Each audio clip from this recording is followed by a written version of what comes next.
to Baton Rouge. This hour brought to you by Spencer Callahan Injury Lawyers. LA 21-12681. Offices in Baton Rouge.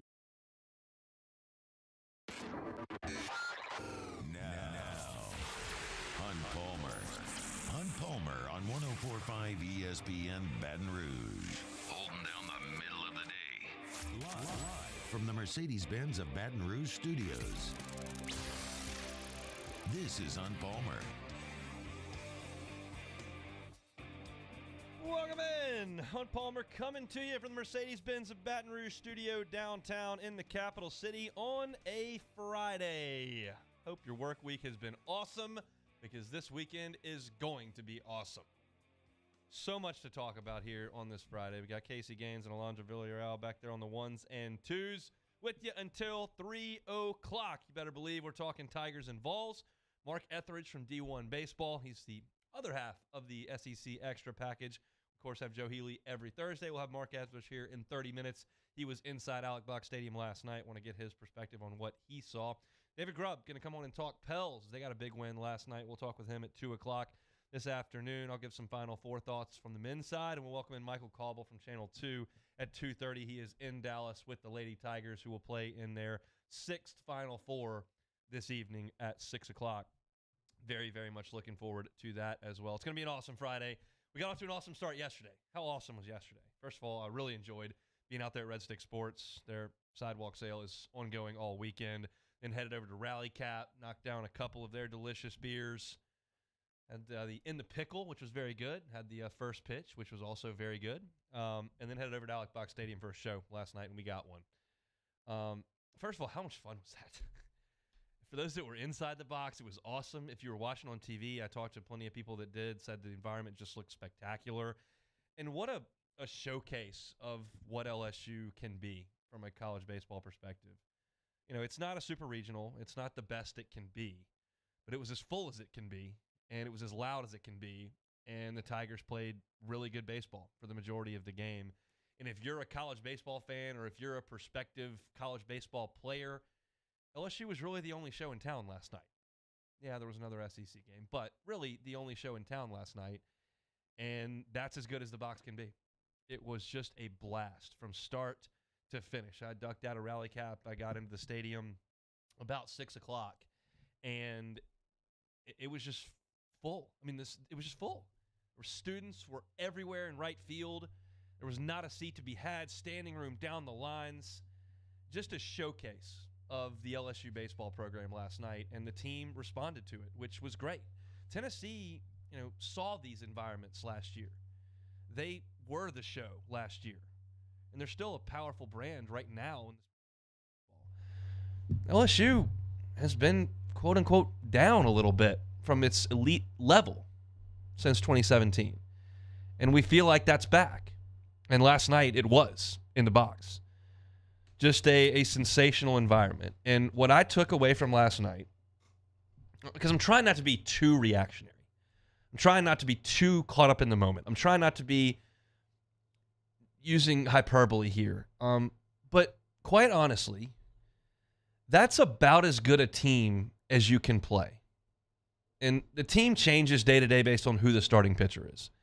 And that Tennessee lineup, which is not the best in college baseball, but it's damn good. And that pitcher, Chase Dolander, who will be in the top 10 picks of this draft, that's about as good a team as you can play. And I'm biased because I'm an LSU fan and an LSU grad, and I'm emotionally tied to LSU. But it felt to me last night like LSU had control of that game. LSU was the bully in that game. And you would expect that when you play Auburn. You would expect that when you play this Mississippi State team. But what does it look like when you play Tennessee? And last night, LSU felt like the bully. We had the better pitcher on the mound. We had the better lineup. We had the environment. And you go out and get the win. That took a little help from Tennessee there in that eighth inning, sure. But it just felt like LSU was the dominant force in that game, didn't it? And any questions that anyone would have of Paul Skeens, and I don't know that many people had a lot of questions about him, I did. I said, look at what you did at Air Force, and I'm not convinced you're the best pitcher in the conference. I am now. He's faced a solid veteran Texas A&M lineup on the road. He's faced a solid Arkansas lineup. He's faced the defending SEC champs, albeit without 8 of the guys who got him there. And he dominates. And he's going to dominate week in and week out. And that is vital to your chances as a national title contender. You don't have the dude, it gets tough. Coastal Carolina didn't have the dude. They got it done. But usually you need the dude. And he is the dude. His line last night, 7 innings, 5 hits, 1 earned run. He had 1 walk and 12 strikeouts. It's one thing to throw 100 miles an hour, which he does. It's quite another to control the baseball the way that he does at 100. He doesn't walk guys. He makes you earn everything you're going to get against a 100-mile-an-hour fastball and an 89-mile-an-hour slider. And I had not forgotten. I just didn't quite realize it or remember it, or it didn't register to me until I heard Haniger say it earlier today, he and Jimmy at Rufino's. I forgot that Paul Skeens struck Maui Ahuna out on 3 pitches to start the game. You know, the game goes on for 2.5 hours, and you're locked in different things and pitching decisions and base running and challenges and replays and 2-3-run doubles and all that kind of stuff happens. And I had forgotten that he set the tone that way against Ahuna. But what happens now with Paul Skeens is the reputation's out there. The tape is out there. Pitching Ninjas got him. D1 Baseball's talking about him. Coaches are giving their reports after games where Jim Schlossnagle said he's the best he's ever seen and that kind of stuff. And now there comes an era of intimidation with Paul Skeens. He's 6'6". He's 225 pounds. The numbers are there to back it up. You know you're getting 100. And it helps a little bit to have that LSU on your chest. There's an intimidation that goes with that. You're going to see him on Saturday of a regional. You're going to see him in game 1 of a super. You're going to see him. You show up in Omaha. That's the anticipation. And that gives LSU a market advantage. Now, Arkansas beat him last week. Took basically a shutout from their guys. But it can be done. But now that I've seen this for 3 weeks against elite level competition, there are no more questions. He's the dude. They go to Ackenhausen. Weird cross-up, mishandled pitches by Milazzo, and they hand the ball to Garrett Edwards, who goes out there and gets it done again. Tying run came to the plate there, but Edwards goes an inning and 2/3, 2 hits, no runs, no walks, important, and he had 2 strikeouts, and LSU wins the game. Some of the pieces to the game that I wanted to get to, thought LSU did a really nice job of creating traffic against Chase Dolander, making him work for everything he got. I thought the at-bats in the first inning were excellent. Cruz just ripped that ball. I'd like to tag up probably. In the moment, I was looking at it and going, wasn't a for sure tag up. Then I went back and watched the replay, and it looks like they probably should have tagged up there. But in the first inning, you get a couple of guys on base with the Dugas double and the Morgan walk. Tommy White was a little bit fooled, but your first 3 bats were really good. Then in the third inning, Neal draws a 3-2 walk after he fouls off a tough pitch. Dugas draws a walk on a 3-2 count as well. That's making the pitcher work. Get those 2 guys to walk on full counts. And at that point, I'll say this. I said it to Charles Hannegriff during the game. I maintain it to this second. And it's something to consider kind of moving forward. At that point, it's the third inning. Your pitcher is dominating. You know their pitcher's really good. You've got Brady Neal on base. You've got Gavin Dugas on base with 2-1 with nobody out, and Trey Morgan's up. I would have bunted. There's people that are going, you're crazy. Trey Morgan's an All-American type player. You're at home. You can hang a big number here. And I'm looking for a run. And at that point, the third baseman, 1, was 4 steps behind third base, had no inclination that Morgan was going to bunt. So you might get a hit out of it. And 2, if you just get the bunt down, you've got second and third with 1 out and Cruz and White coming up. And even if they want to not deal with Cruz and walk him, you're saying you're taking the bat out of Cruz's hand. Well, you got to deal with White at that point with the bases loaded and 1 out. I feel pretty good about my odds there. That's why you bring that guy in. I would have bunted there. Morgan hits into double play, and then Cruz flies out, so you squander it. But you're making him work. And in the fourth, White's hit by a pitch, and then they review it, and they say it's a foul ball. and you make him throw more pitches, and finally in the fifth inning, Thompson doubles, and Gavin hits the homer. Cruz singles to right center later in the inning. You're hitting the ball really hard on him as you get to this third time through the order, and they get Dollander out of the game. I told you yesterday they don't generally push him to crazy limits. He usually throws right around 100 pitches. Well, in 4 2/3 inning, you drove that pitch count up to 89. I went back to the Brody Brecht start from Iowa, who, by the way, threw 104 today. That's on my Twitter feed if you want to go look at it. But Brody Brecht against Iowa, he was throwing seeds 100 miles an hour, but you made him throw 90 pitches in 3 1/3. Same thing with Dollander here. 89 pitches in 4 2/3 innings. He didn't get out of the fifth. That is how you beat an ace. You're usually not going to score 7 runs on an ace. But if you can drive up pitches and put a couple of good swings on balls like Dugas did when he hit it to freaking high, you get him out of the game, and they got him out of the game. I thought that was great work by LSU offensively. And then obviously Tennessee, as we mentioned, brings in a great bullpen arm in Halverson, and it took a while, but you finally come through and get the big swing from Jordan Thompson, who, by the way, has made a nice little LSU career out of getting clutch hits. Everybody remembers the walk-off homer he hits in Houston last year. Remember the huge hit in the Southern Miss game, the first one on Saturday night in the regional, back up the middle, that LSU had to have. And then he gets the big hit last night with a missile into right center field. Great win by LSU. Great win. And to sit here having played Texas A&M, Arkansas, in a game against Tennessee, and to be 5-2 in league play, I'll talk about this a little bit later, but I'll be quite frank with you. LSU's toughest opponents are in the immediate rearview mirror and in front of them this weekend. That's what I feel. We'll see about South Carolina. Am I afraid of Auburn, Mississippi State, Ole Miss? They can't pitch it. Am I, petrified to play Kentucky? No. This is the meat grinder that LSU's in right now, and you're sitting there at 5-2. That is a very, very good spot to be in. I'll talk about the rest of the weekend here when we come back. Our Friday shows are brought to you by Cork's Cajun Fried Fish and Shrimp. It is, of course, a Lenten Friday. If you're looking to abstain from meat, Cork's has got you covered. Even if you're not trying to abstain from meat, Cork's has got you covered. It is a wonderful new restaurant concept here in Baton Rouge from the folks that brought you Kuyon's Barbecue. It's right there on Government between Foster and Jefferson. It's quick service, fried fish and shrimp, delicious fried catfish. It's not dirty or fishy. It's clean and crispy. Even when you go through the drive-thru, their Gulf shrimp are enormous. Their recipe is born right here in the seafood capital of the world, South Louisiana, and it is fantastic. They made a switch a couple of weeks ago away from the crinkle-cut fries to the crispy shoestring fries. They are awesome and crispy.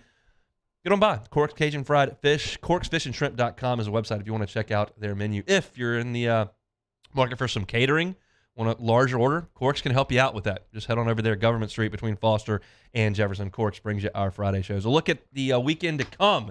That's next on the Hunt Palmer Show. Hunt Palmer on 104.5 ESPN Baton Rouge. LWCC is Louisiana Loyal. They're elevating and celebrating champions of Louisiana, and we're pumped to tell you about them each and every day here on the Hunt Palmer Show. If you know someone or a nonprofit that is a champion of Louisiana, they're doing great philanthropic work right here in our great state, we want to tell their story, and we're happy to tell their story. Go to lwcc.com/champions, lwcc.com/champions, and nominate a nonprofit or a person to be a champion of Louisiana. In March, we've told you about Trey Godfrey, our champion of Louisiana. Trey has dedicated his life to bettering Baton Rouge. He helps with the policy to educate our young people. They're our future. He invests in them. That's why he's a champion of Louisiana. Trey Godfrey is March's champion of Louisiana. LWCC is Louisiana Loyal.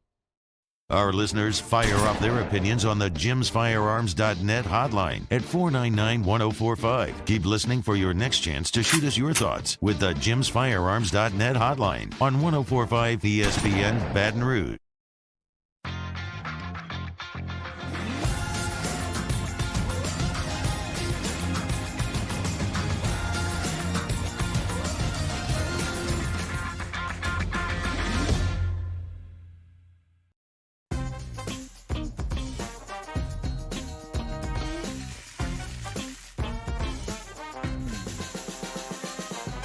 The best-kept secret in town is out. Discover Tallulah at the Renaissance Hotel on Bluebonnet.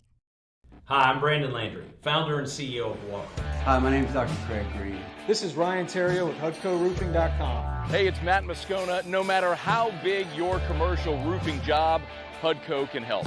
My patients come to me because they trust that I can get the job done at a high level. Ryan Terrio and Richard Tilley have the same level of trust when it comes to roofing. If you have a roofing issue, call HUDCO Roofing. Give us a call, 364-1007, and we'll come to your house and give you a free inspection.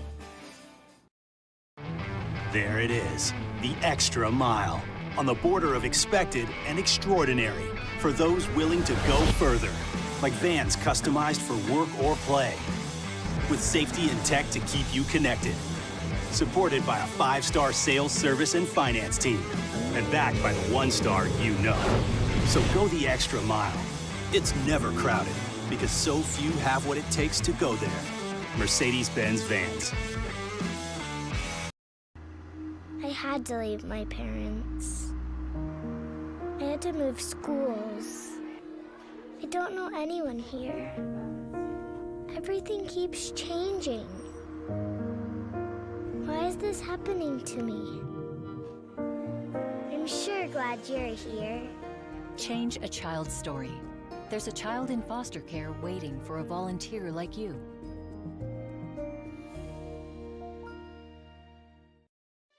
For over a century, local broadcasting has evolved with the needs of the community. We move past the stigmas of opinion journalism and bring the most relevant news online, on air, and on the go. You have trusted us with your news, sports, weather, and entertainment. Trust us to keep moving with you. Text TB to 52886 and tell Congress local broadcasting is here to stay. Gulf Coast Office Products is a nationally recognized Savin office equipment dealer based right here in Louisiana. Over 100 employees strong, Gulf Coast has the boots on the ground to support all vertical markets from education, engineering, legal, and finance. With the latest in office technology from desktop to production segment units, Gulf Coast and Savin have the perfect fit for you. Call 225-756-2644. That's 756-2644. Jimmy on Charles Hannegriff for the Monday edition of Game Time. We're live at Walk-Ons in Bruley. Get you ready for the NCAA Basketball Championship. Monday, live from the Walk-Ons in Bruley. Game Time on 104.5 ESPN Baton Rouge.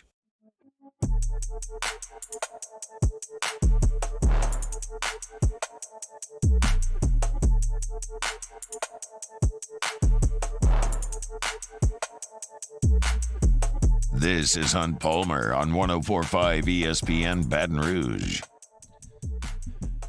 I have Mark Etheridge from D1 Baseball coming up here in about 15 minutes. He'll tell us what he saw from the press box at Alec Box Stadium last night. And as fun as last night was, it keeps rolling. It's the great thing about baseball. You come back and do it again the next day. And I'm telling you this. We've talked about Dollander all year. We talked about Dollander all last year because he's great. He's an awesome pitcher. The guy that Tennessee will trot out to the mound tonight has better stuff than Chase Dollander. He doesn't command it as well, and he doesn't have as many pitches. So Dollander's the more complete product at this point. But Chase Burns is disgusting. He will throw 99 miles an hour tonight, and his slider is hellacious. Now, there have been times where he has lost command of his slider, and he can't throw it near the plate. And when that happens, you can sit on the fastball and you can hit it. And that's when he's gotten into a little bit of trouble. But you're talking about a guy who this year has 59 strikeouts and 9 walks. So that hasn't happened very often. Last year, as a freshman, he struck out 103 guys. The whiff rate on his slider, and for those that are not in on the next gen stats and stuff, whiff rate's basically how often you can get guys to swing and miss at your pitches. His is double that of the average pitcher with a slider. So I believe the advantage on the mound shifts pretty significantly to Tennessee tonight and tomorrow. I'll get Mark's thoughts on that, but that's the way that I see it. Ty Floyd's got all the ability in the world. Thatcher Hurd's got all the ability in the world. There are more proven commodities in Chase Burns and Drew Beam. And Tennessee's bullpen is much deeper. I don't know what Garrett Edwards can give LSU the rest of the weekend. He only threw 24 pitches last night, so I would think he'd be okay to go today, but I don't know. We haven't seen guys go back-to-back very often at all this year. We know that last week Edwards threw the 9 pitches and then came back and helped you with 4 innings later that day. This is a little bit of a different deal where you threw more than that and you've got the day of rest. So I'm not sure. But I know that Ackenhausen is a little rusty after a week off, that Edwards has pitched already, and you've had guys that have been a little hit and miss this year with Cooper and with Little, and Shores is obviously ready to go, but is he ready for this? We'll see.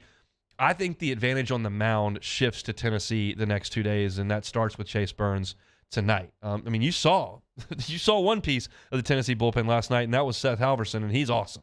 He was throwing 96 miles an hour, and he was pretty good, and Thompson finally got to him.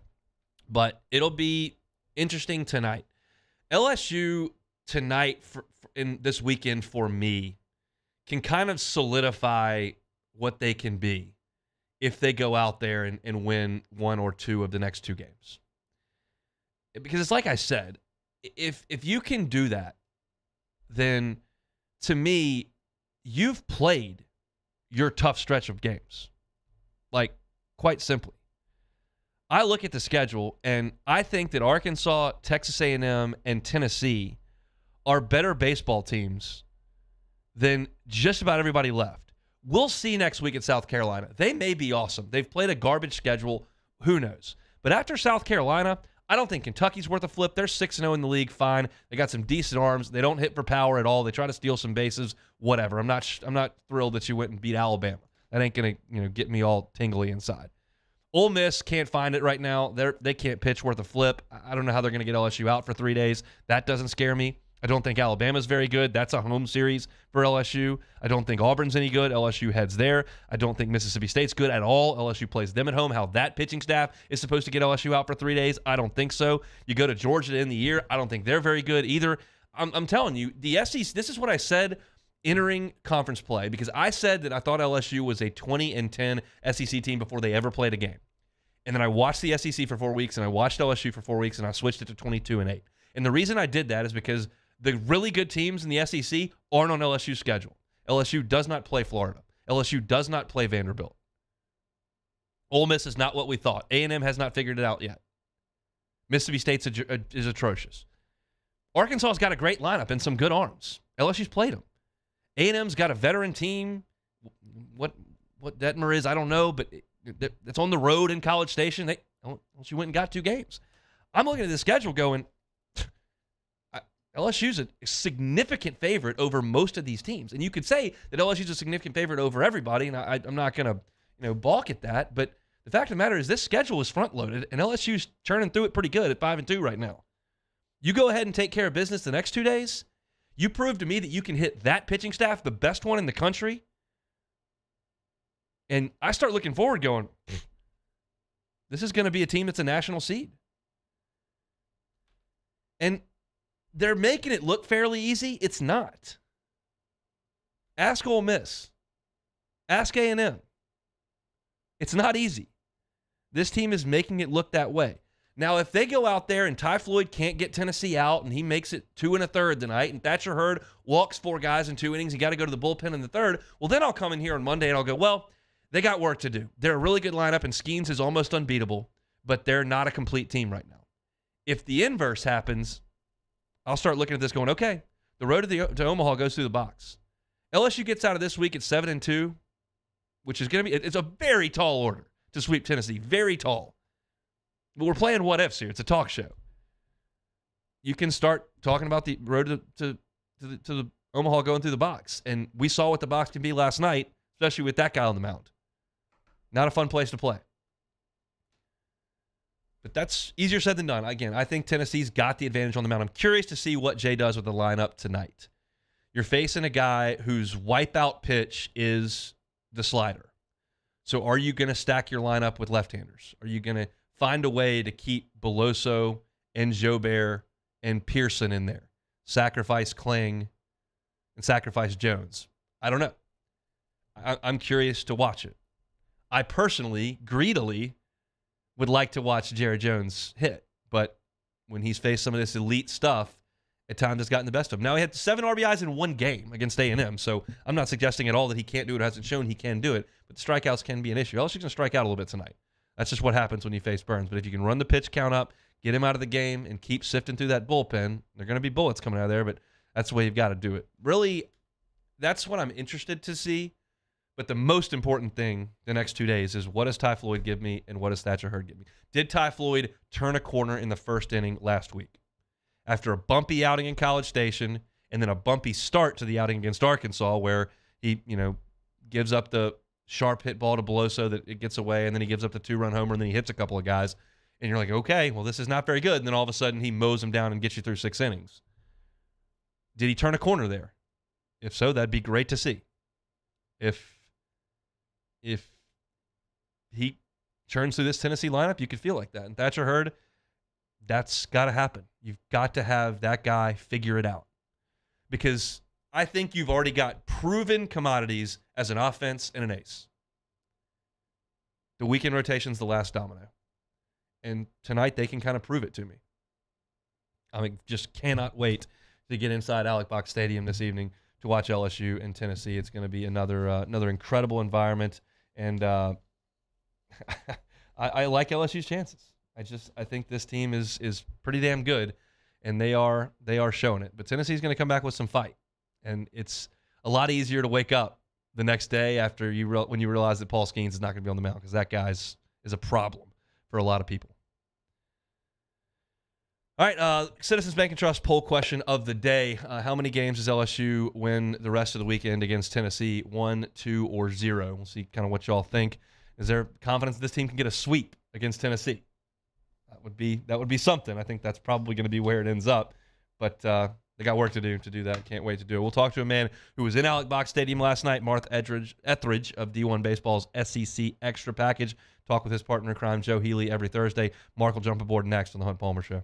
Hunt Palmer on 104.5 ESPN Baton Rouge. Grand slams, no-hitters, and double plays are back, and there's no better place to get in on the MLB action than FanDuel. It's America's #1 sportsbook. That's because right now new customers can step up to the plate with a no-sweat first bet up to $1,000. Just go to FanDuel.com/1045ESPN, sign up, place your first bet, and get up to $1,000 back in bonus bets if your bet doesn't win. So don't miss your chance to get in on a no-sweat first bet up to $1,000 and you join FanDuel today. Just go to FanDuel.com/1045ESPN to sign up. FanDuel, official partner of Major League Baseball. Must be 21 and present in Louisiana. First online real money wager only. $10 deposit required. Refund issues non-withdrawable bonus. Bet expires in 14 days. Restrictions apply. See full terms at FanDuel.com/sportsbook. If you or somebody who has a gambling problem wants help, call 1-877-770-STOP. In times of need, get a full list of phone numbers, websites, and other important emergency information on the Demco Stormwatch page at 1045ESPN.com.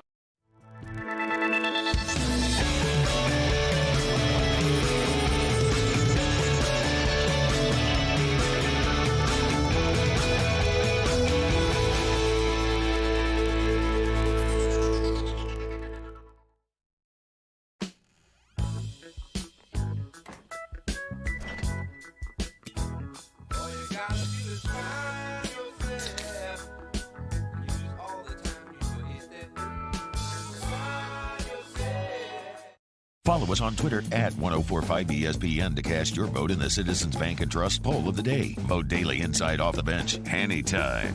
Hunt Palmer. And after further review, Citizens Bank and Trust brings you the poll of the day via Twitter at 1045ESPN.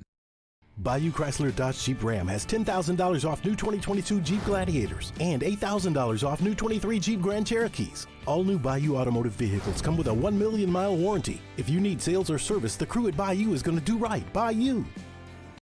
At Auctioner, we know healing is a team sport. That's why we've partnered with world-renowned orthopedic surgeon Dr. James Andrews to create the Auctioner Andrews Orthopedics and Sports Medicine Institute. Whether you're a professional athlete or a weekend warrior, our team of specialists are dedicated to getting you back in the game. So whatever your reasons are for reaching your personal best, we've only got one. You. Auctioner Andrews Institute. Long live you. There it is, the extra mile. On the border of expected and extraordinary for those willing to go further. Like vans customized for work or play. With safety and tech to keep you connected. Supported by a 5-star sales, service, and finance team. And backed by the 1-star you know. So go the extra mile. It's never crowded. because so few have what it takes to go there. Mercedes-Benz Vans. Hi, I'm Brandon Landry, founder and CEO of Walk. Hi, my name is Dr. Craig Green. This is Ryan Terrio with HUDCORoofing.com. Hey, it's Matt Moscona. No matter how big your commercial roofing job, HUDCO can help. My patients come to me because they trust that I can get the job done at a high level. Ryan Terrio and Richard Tilley have the same level of trust when it comes to roofing. If you have a roofing issue, call HUDCO Roofing. Give us a call, 364-1007, and we'll come to your house and give you a free inspection. I had to leave my parents. I had to move schools. I don't know anyone here. Everything keeps changing. Why is this happening to me? I'm sure glad you're here. Change a child's story. There's a child in foster care. Matt Moscona inviting you to join us for Friday's AFR, presented by Don Juan Cigar Bar. We are live at Hogs for the Cause in New Orleans. We'll recap Game 1 of LSU Tennessee, preview Game 2. Join us, 104.5 ESPN Baton Rouge.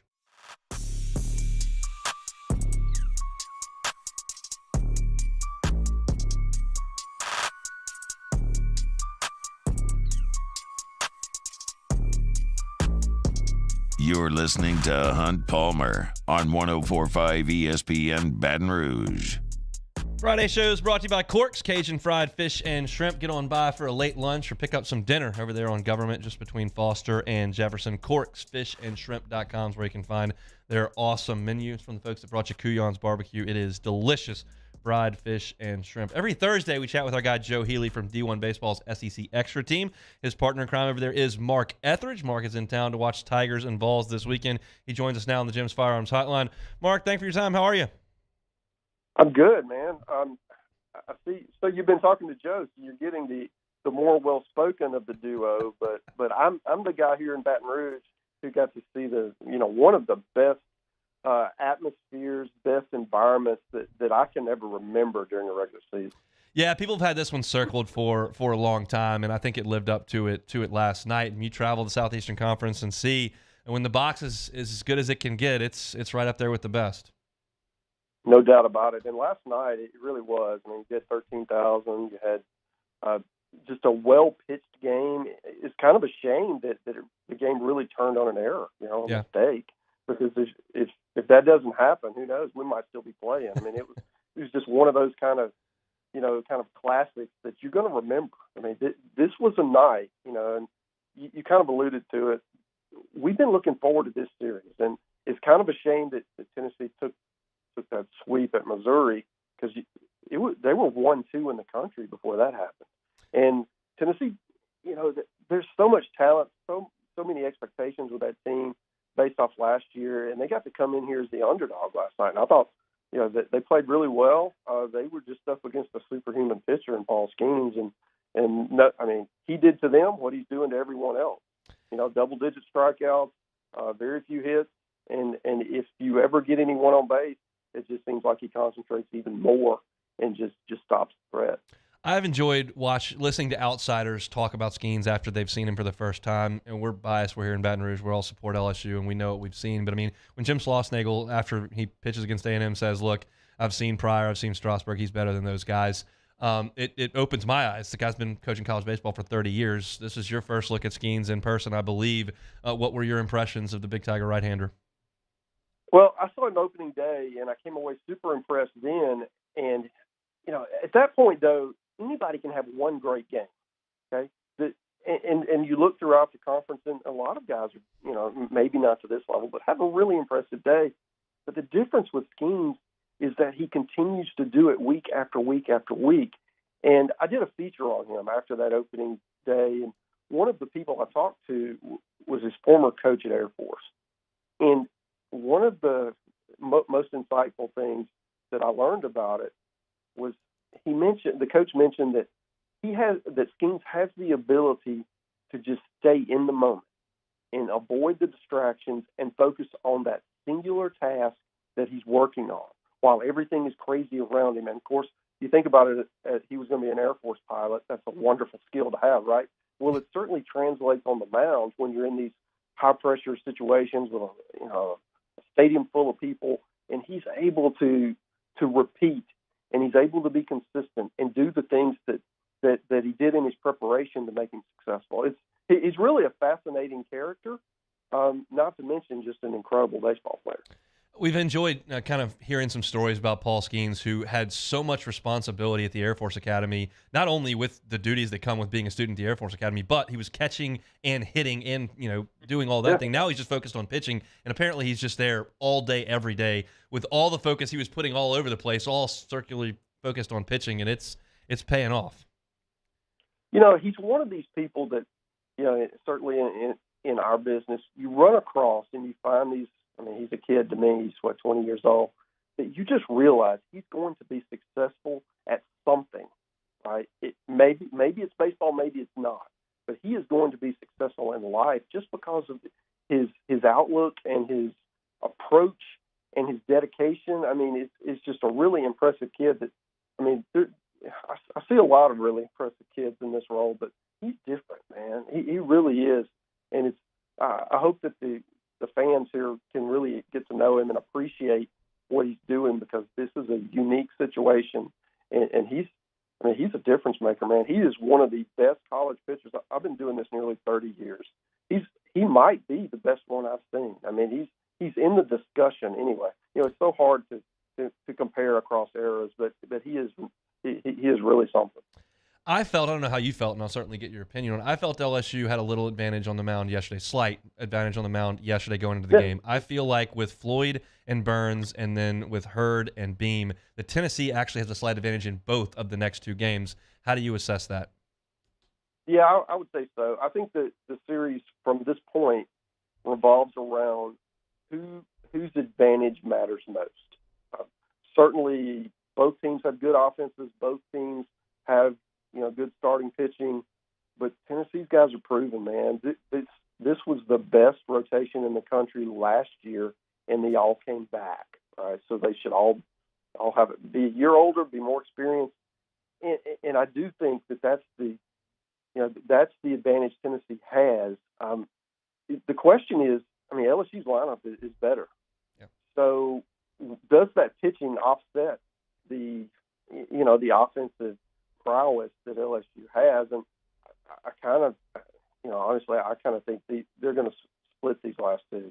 That's kind of the way I see it. I don't know which way it's going to go, and it'll be a lot of fun to watch.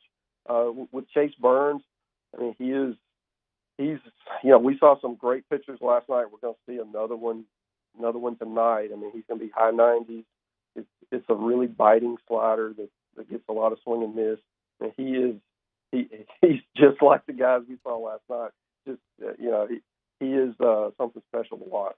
And I think I agree with all of your assessments there. I also think that there's an underrated part of this equation. The next 18 innings that they play, I think Tennessee's bullpen is a little bit more proven than LSU's. How do you see that late in these games? Well, certainly they have a lot more options. They have thrown, I don't know how many. They've probably got 10, 12 guys that are contributing for them. It's a very deep bullpen with a lot of mix and match, and they'll do that. They'll throw a guy out there for 2/3 of an inning and then pull him and go to the next guy and just mix and match. And those guys will pitch just about every day if needed to, because they're not getting exerted. With LSU, it's a little bit different approach. There's plenty of options. There's been some inconsistency, but I do think that because the team has been so successful, some of these areas are magnified just because you're looking for something. Okay, it's such a talented roster. We talked about Thatcher Hurd not throwing enough strikes in Game 3 as a starter. Well, look around the league. There's not a lot of teams that are just thrilled with their second starter, much less their third. And so I do think that there's we look at this and we magnify some things that maybe they're not that big a deal. And I do think with Hurd, he's so talented that if you can stick with him and let him work through this and still win games in the process, you're so much better off, because you really do need a guy like him down the stretch. Totally agree. We're chatting with Mark Etheridge, part of D1 Baseball's SEC Extra Package. Listen to the Highway to Hoover podcast every week. It is loaded with awesome information. Mark, I led with this in my second segment today. As I sit here and when we look up on Sunday, LSU will have a trip to College Station in the rearview mirror, Arkansas in the rearview mirror, Tennessee in the rearview mirror, and they don't play Vanderbilt or Florida. Is it fair to say that the rest of that draw is really favorable for LSU down the road? Yeah, compared to everyone else, it certainly is. I mean, you miss Vandy in Florida. I saw both of those teams last week as they ran roughshod through the state of Mississippi. Those are premium arms, just like what we saw last night. Florida's got 3 of those in the rotation, and how about Caglione? I mean, good Lord, he's a two-way player, leads the nation in homers, and he's starting pitcher on Sunday. Just amazing. And then Vandy's a team. They didn't hit much in the pre-conference schedule, and now they're just hitting the ball all over the park. Look like one of the best teams in the country, and LSU misses both of those. So you're looking at where the tougher matchups are going to come from. South Carolina's playing really well. Their schedule hasn't been as challenging as some of the other teams in the league, so we really don't know how they're going to be. And in Kentucky, Kentucky's a team that plays different. They play small ball. They move the runners over. They hit against the shift. They put pressure on you defensively. They use the bunt game. All of those things, and they pitch well. And you better pitch well if you're going to play that way, and they do.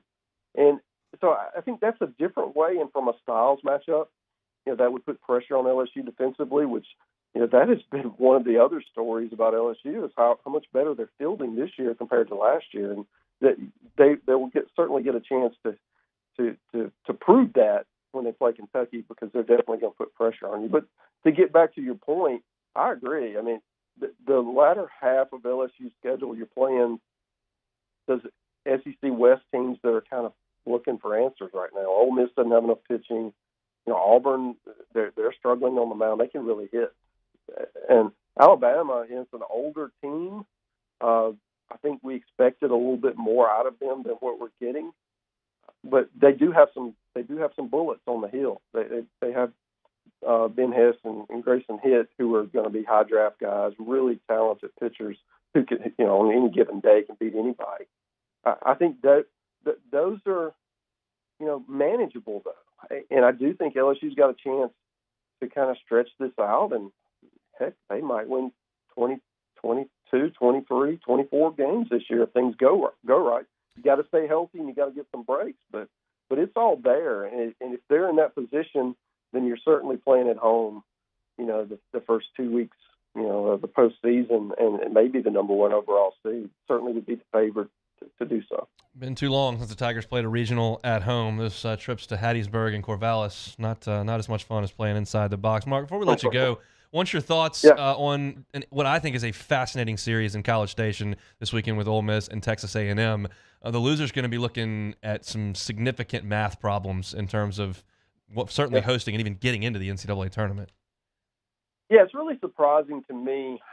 Now, on one hand, we talked about schedule, and I do believe that if Ole Miss had not, played Vanderbilt and Florida, they wouldn't be winless in the conference, right? They have played a challenging schedule, but you'd expect them to get one. You expect it, at least one out of 2 weekends, and they didn't. And against Vanderbilt, they weren't even competitive. So they're faced, they have some pitching issues. They've got to figure it out. And honestly, their offense is full of talented guys that are future pros. They're not really producing. So it's just kind of one of those things where they've got to be able to make some adjustments on the hill, get deeper into the game from their starters in a place where, Texas A&M, if you struggle with control, their fans let you know, and things can kind of snowball in a hurry. And then looking at A&M, I mean, they're such a patient offensive club that they make you work. It's kind of their strategy to get into your bullpen, and that's not a great matchup for Ole Miss. But they aren't really scoring runs.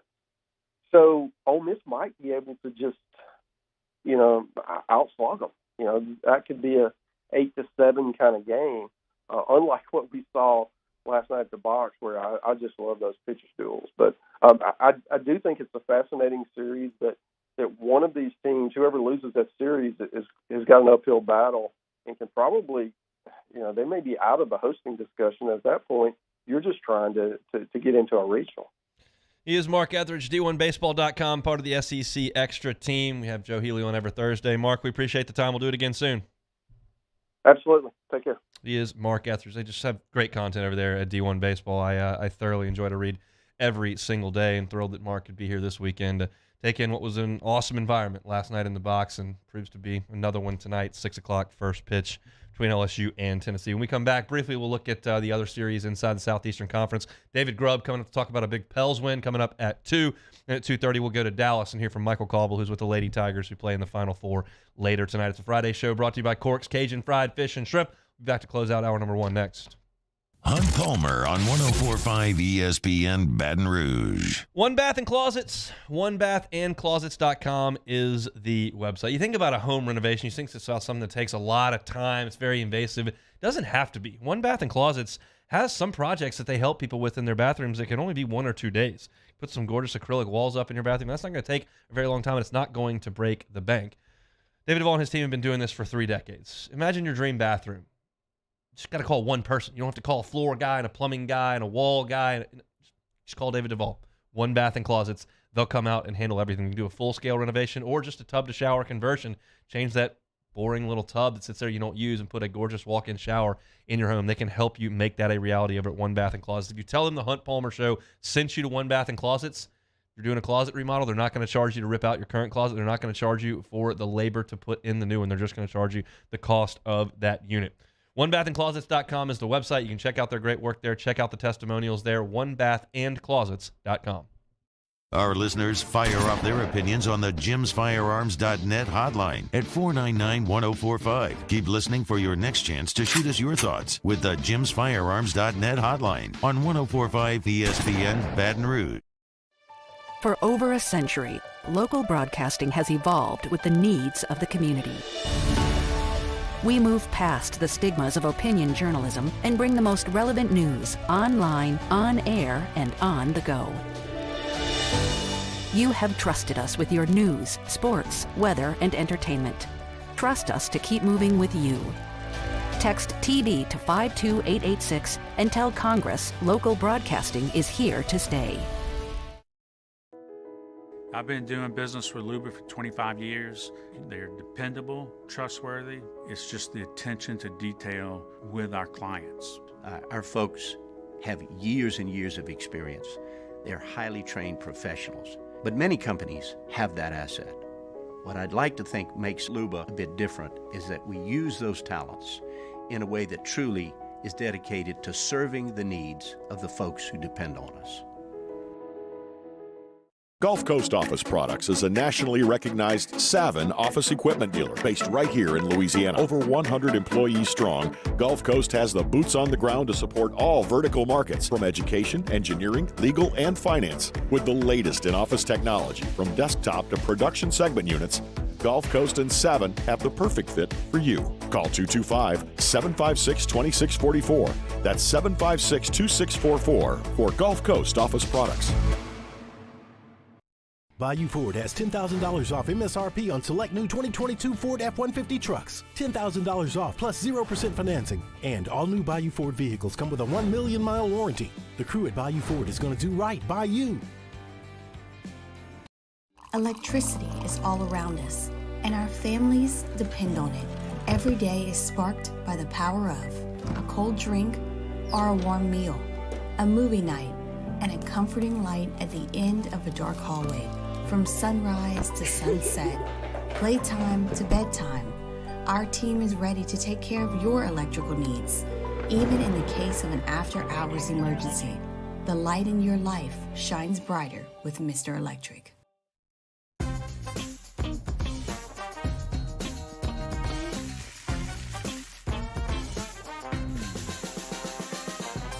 The best kept secret in town is out. Discover Tallulah at the Renaissance Hotel on Bluebonnet.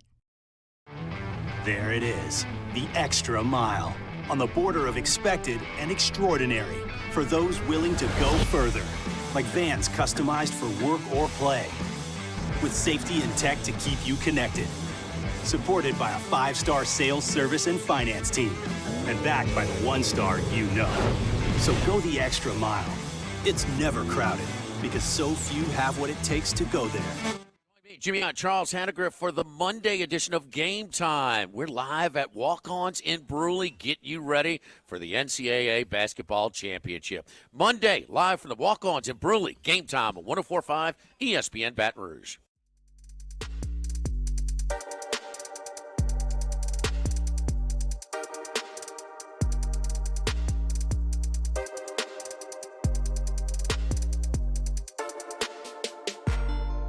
This is Hunt Palmer on 104.5 ESPN Baton Rouge. Of course, we were all caught up in LSU and Tennessee last night. If you missed it, South Carolina and Mississippi State also played last night. You can imagine how that went. It went the way that every Mississippi State game has gone for about 2 years. They lost.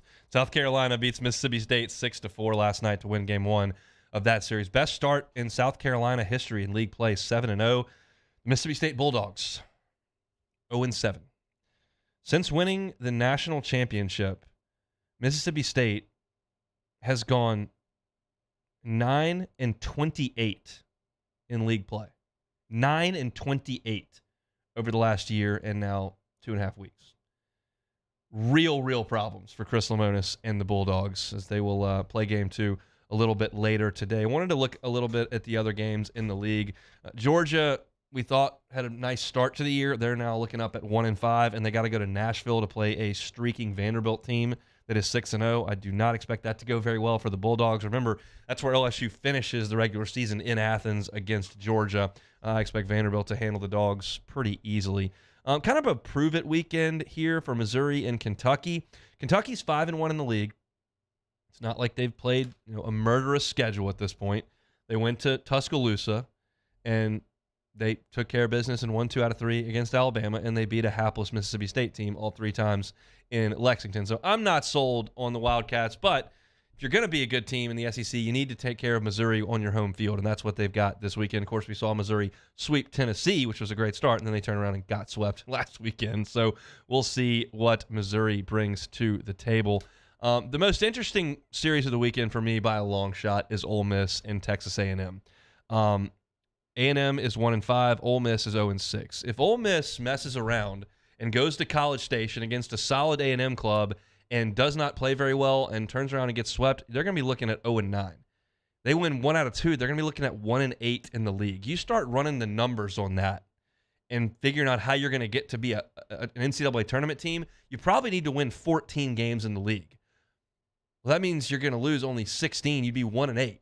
So you'd have to go 13-8 the rest of the way if you were going to get into the NCAA tournament. That's easier said than done when you look at a schedule that still very much includes some tough baseball. They got to play LSU. That's no picnic. They've still got dates down the road with Arkansas. So the back half of their schedule does lighten up a little bit. You finish with Mississippi State, Georgia, Auburn, and Alabama. So Ole Miss could get hot, but you got to look at the numbers. Ole Miss needs to go down there and win this series. Same goes for Texas A&M. These are two of the thought to be favorites in the SEC. Now, Ole Miss has a better built-in excuse than A&M does. Ole Miss's best pitcher got hurt in the first weekend. A&M doesn't have that to lean on. But it's a monster series in College Station. I cannot wait to see how that in fact goes. Auburn is at Florida. I don't expect that to go very well for Auburn. I think Florida is really good. I think they are absolutely legit. Now, the Brandon Sproat that we saw against Ole Miss is one of the best pitchers in the country. The guy that we see too often, though, is a guy that can't find the strike zone, is a little bit hit or miss, and find some barrels. I just don't think Auburn can pitch at all, and I think Florida's going to slug them right off the field down there in Gainesville. That's the way I see that one going. So, interesting weekend in the Southeastern Conference. Of course, all eyes on LSU and Tennessee, but I'm going to be interested to see what happens in College Station because the loser of that series is in some real trouble moving forward. Our Friday shows are brought to you by Corks, Cajun Fried Fish and Shrimp. It's right there on Government between Foster and Jefferson. If you haven't tried it, just try it once. I can hear you. You're from South Louisiana. You go, I'm not going through a drive-through to get fried seafood. No chance. Just try it once. this ain't your national chains. From the folks that brought you Kuyon's Barbecue, this fish is crispy and deliciously battered. The Gulf shrimp are big and delicious as well. The French fries are crispy. That's rare when you go through a drive-thru to have crispy fries. They have those shoestring fries that are crispy. And they can also do some catering for you. If you've got an outing, you've got a company that needs lunch, you're going to a tailgate this weekend, let the guys at Cork's Cajun Fried Fish and Shrimp help you out. Check out the menu. It's fantastic. One of my favorites is their baked potato topped with crawfish etouffee and Gulf fried shrimp. It's phenomenal. Not your standard drive-thru. It's quick service. They got a beautifully redesigned dining room as well. Stop on by on Government. They bring you our Friday shows. It is Cork's Cajun Fried Fish and Shrimp. Hour 1 in the rearview mirror. If you missed it, you can catch it on demand, 1045ESPN.com or Apple Podcast or Spotify or Google or YouTube. You can find it anywhere. Second hour, we're locked and loaded. David Grubb's going to be with us after SportsCenter talking Pels. They got a big win last night. I've got some thoughts on the Final Four men's style. Then we'll have Cauble from Dallas talking about the ladies. And, of course, we'll play some Take It or Leave It. Come back after SportsCenter, Friday edition of the Hunt Palmer Show. Follow us on Twitter at 1045ESPN to cast your vote in the Citizens Bank and Trust Poll of the Day. Vote daily inside Off the Bench, anytime.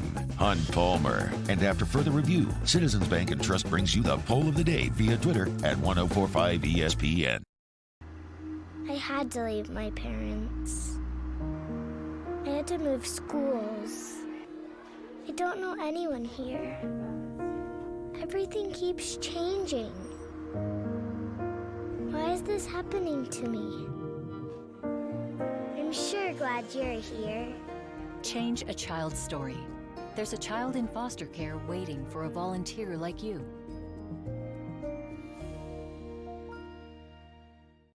Bayou Chrysler Dodge Jeep Ram has $10,000 off new 2022 Jeep Gladiators and $8,000 off new 23 Jeep Grand Cherokees. All new Bayou automotive vehicles come with a 1 million mile warranty. If you need sales or service, the crew at Bayou is going to do right by you. All right, let's say ah. Where'd my spotlight go? Super weird, but we can take care of it. Get in and get better at Patient Plus.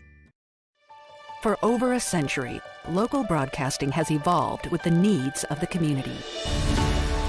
We move past the stigmas of opinion journalism and bring the most relevant news online, on air, and on the go.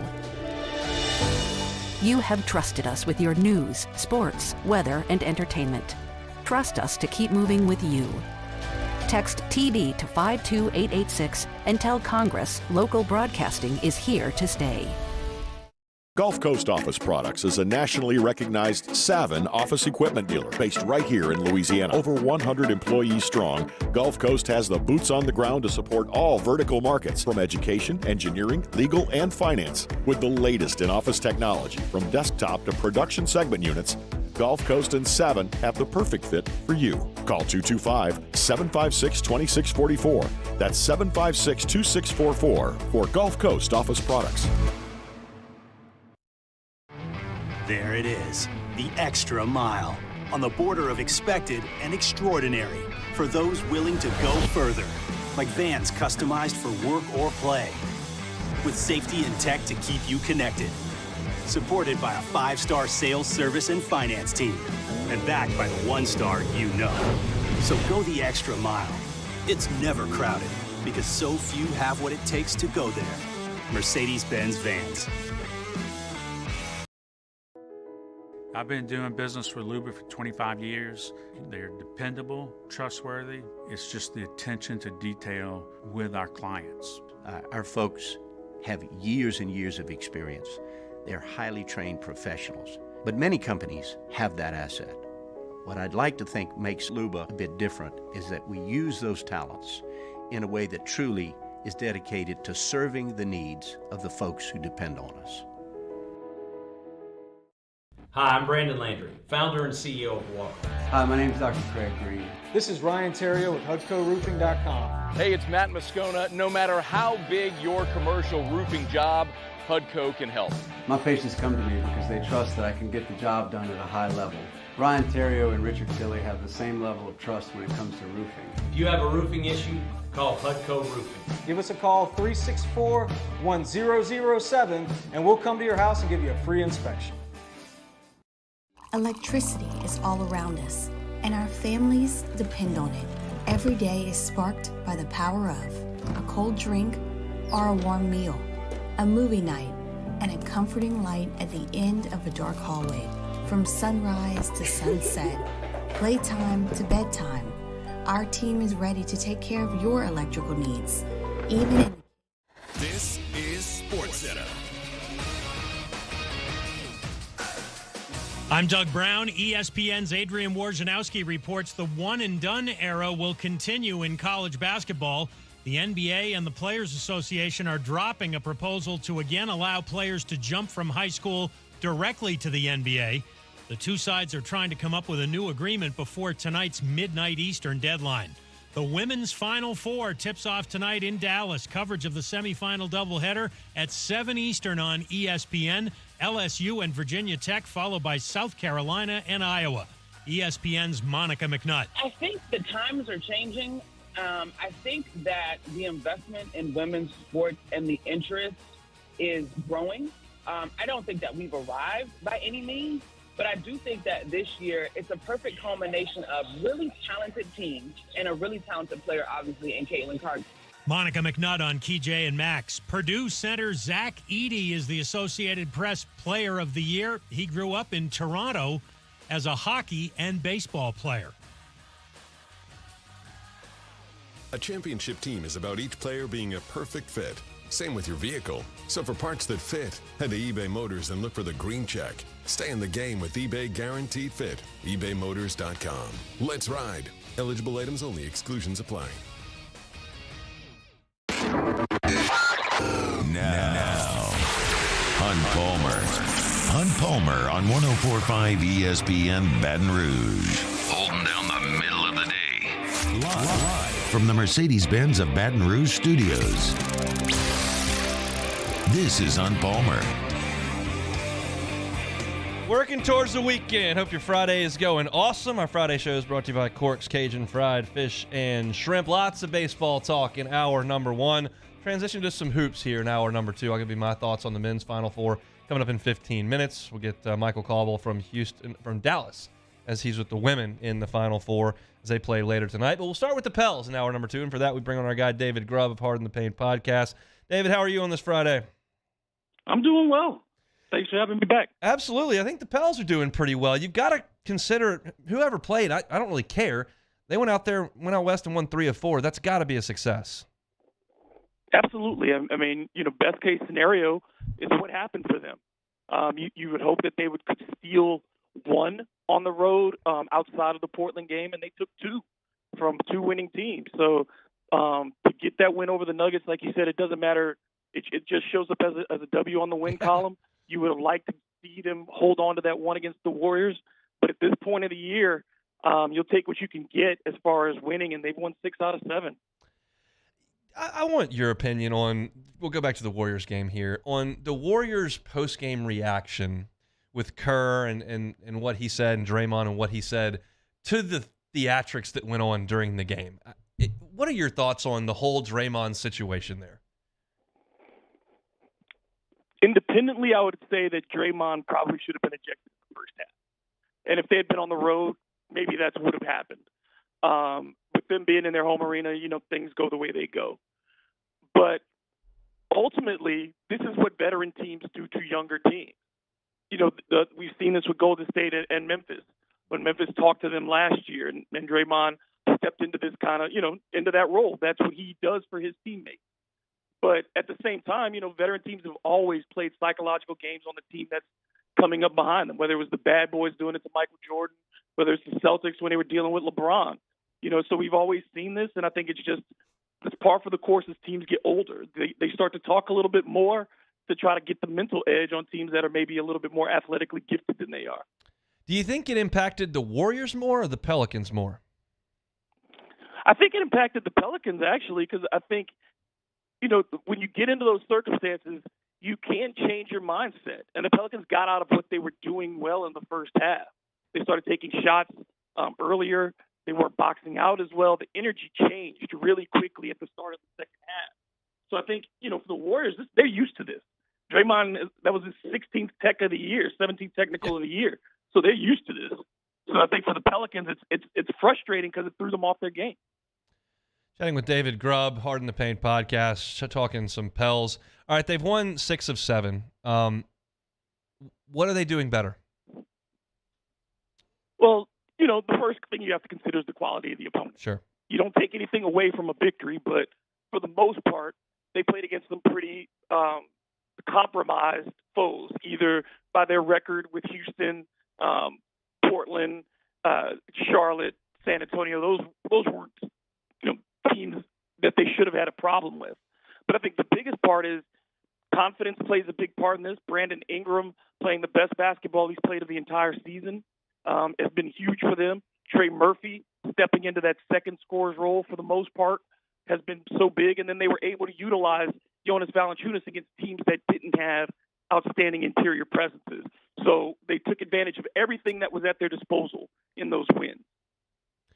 I think for BI, we know what he has to be for the Pels to be as good as they can be. Which role is more important moving forward for this team, the shooting and scoring ability of Murphy or what Herb Jones brings defensively and then whatever he gives you offensively? What's a bigger piece to this team if they want to make a little run here? They have to be able to score. Yeah. Because defensively, this team is top 5 in the NBA by ranking.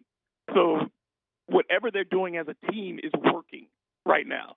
But they have to be able to score. When they go through droughts and you can take away Brandon Ingram, who else can create for themselves? There's just not enough. CJ McCollum struggles at that at times, and he's not a big guy. So to be able to have Trey Murphy at 6'10", to be able to step out there, shoot from any distance, and to be able to finish at the rim, he gives you a threat that they don't really have offensively outside of Ingram. Yeah, I'm with you there. When Murphy plays really well, I think this team just kind of looks a little bit different to me. All right, we sit here now as we turn the calendar to April. We're looking at 5 games left. What's realistic for the Pelicans? Is it realistic to avoid the play-in? I think it is now because we're down to really 11 teams here. Yeah. And I think that you look at it, the gap is so narrow. The Pelicans are in a good position considering where Oklahoma City is, considering some of the injuries that have taken place as of late with the teams around them. So if they can go 3-2 here, that puts them at 500 for the season. And I think that'll get you into that top 6. If they can get to 500, if they can get a game over and go 4-1, well then yeah, I think they're comfortably in that 6. But 500 is where they want to be, and at the worst, you want to be no lower than 7th or 8th, because at least then you have the option of having one of those games at home. Right. I think that'll be critical if you're in the play-in in the circumstance. Having a home game is going to be the thing maybe that extends your season. What kind of environment do you expect in these home games coming up this week? The first 2 will be huge, and I think the crowds will be there for those. Saturday against the Clippers, a team that the Pelicans have had a lot of success against. I think there's no reason to expect that the crowd won't be big. Now, what happens on Saturday will certainly dictate how the crowd comes in Tuesday, and then Tuesday even more so the game after that. But I think these fans are going to give this team everything that they have. They just want to see that come back from the team. What does your gut tell you the end result is for this Pelicans team? How far you think they push this? I think they can be a tough out in the first round, but you haven't seen enough consistently based on the teams at the top of the West to think that they could win a series. Now, if Zion Williamson comes back and he looks dynamic, then, of course, we can amend all predictions. That changes everything. But realistically, I'd say they can make it into the first round and be a tough out, a 6 or 7 game close. What does your gut tell you what Zion's impact on this team is going to be? The impossible question to answer. That is an impossible question, but my best guess would say you bring him back, he's going to have to play a lower amount of minutes. he can score, but I don't know how good of a defender and how good a shape he'll be in. And putting him into that pressure, that cauldron of the playoffs at this stage, I'm worried about it, but you take that risk if it's Zion Williamson. Pels and Clippers, Saturday night, 7:30 in the blender. For all your Pels stuff, David Grubb, Hard in the Paint podcast, frequently joins us. We appreciate your time. Have a great weekend, David. Thanks so much. You do the same. Sure will. He is David Grubb, talking all things Pels. Successful trip out west. I mean, where you're looking at a team, as David has told us, they had not won a road game against a winning team since Halloween. And they went out there and they beat the Clippers, and they went out there and they beat Denver. And yeah, those teams were a little compromised injury-wise, but as far as I can see, Zion didn't play either, and they don't take it off the scoreboard. So they went out there and won. Now they're going to get 4 straight home games before a trip to Minnesota to finish things out. Incidentally, Naz Reid broke his wrist, so he'll be out for the year. That's disappointing for Naz, who was having a really nice season. But the Pels in good shape right now. They did better than you would have thought, and like to have that game in Houston back, and certainly the fourth quarter against Golden State back. But they're playing better basketball right now, which is all you can really ask for at this time of year. Time to get it done against the Clippers Saturday night inside the blender at 7:30. Michael Cauble is in Dallas. I keep wanting to say Houston. That's where the men are. The women are in Dallas. Michael Cauble is in Dallas. We'll talk about LSU's Final Four matchup coming up later tonight with him in 20 minutes. When we come back, I'll give you my thoughts on the men's Final Four, which cranks up tomorrow from Hustletown. Back with more on the Hunt Palmer Show. Hunt Palmer on 104.5 ESPN Baton Rouge. The tournament is heating up, and there's no better place to get in on the action than FanDuel, America's #1 sportsbook. That's because right now FanDuel is giving new customers a no-sweat first bet up to $1,000. That's up to $1,000 back in bonus bets if your first bet doesn't win. Just go to FanDuel.com/1045ESPN and sign up today to claim your no-sweat first bet. Then you can wager on everything from the money line to point spreads to which team will be cutting down the nets. I'll give you my pick coming up. It's all in an app that's safe, secure, and super easy to use, so don't miss your shot at a no-sweat first bet up to $1,000 when you join FanDuel today. Just go to FanDuel.com/1045ESPN to sign up. Make every moment more with FanDuel. Must be 21 and present in Louisiana. First online real money wager only. $10 deposit required. Refund issues and eligible bonus bets expires in 14 days. Restrictions apply. See full terms at FanDuel.com/sportsbook. If you're somebody who knows a gambling problem won't help, call 1-877-770-STOP. In times of need, get a full list of phone numbers, websites, and other important emergency information on the Demco Stormwatch page at 1045ESPN.com. There it is, the extra mile. On the border of expected and extraordinary for those willing to go further. Like vans customized for work or play. With safety and tech to keep you connected.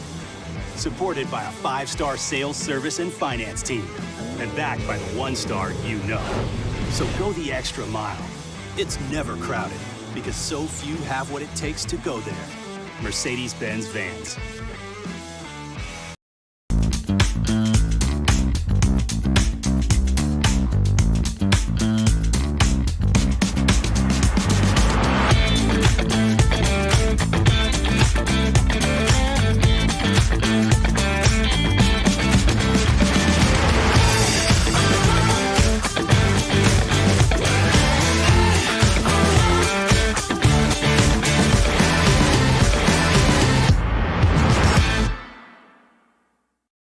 What's up, y'all? It's that time again. It's heating up. Your boat's getting ready to come out and spend all summer on the water. It's time to take your boat to the next level with front-to-back boat service, where if you want an incredible custom speaker install, it's going to blow people away in the water, that's there for you. You want an HD sonar where you can see the fish under the water before you cast, beat all your friends, that's there for you at front-to-back boat service. So don't put it off. We got the parts in right now. Get them now before they go back on back order. Front-to-back boat service.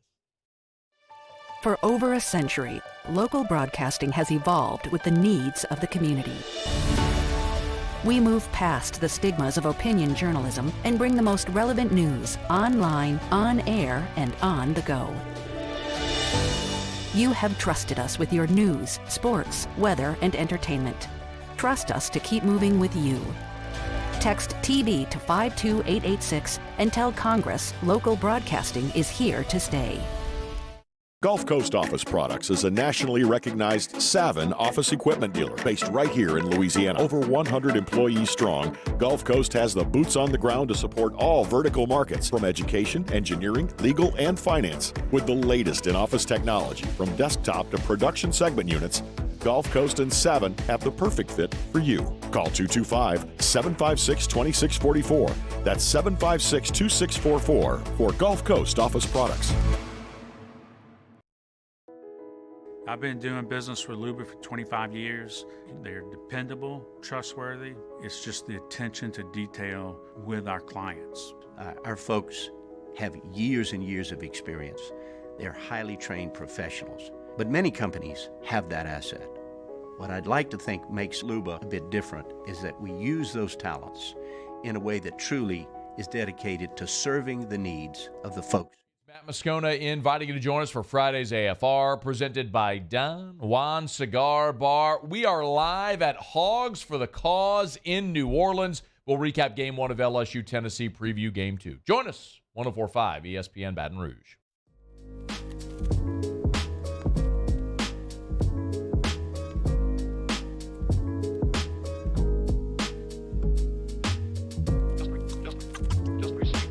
You're listening to Hunt Palmer on 104.5 ESPN Baton Rouge.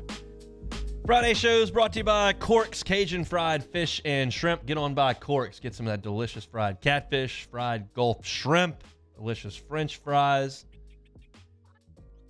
Awesome, awesome stuff over there at Cork's on Government between Foster and Jefferson. Only 4 teams left in college basketball on the men's side.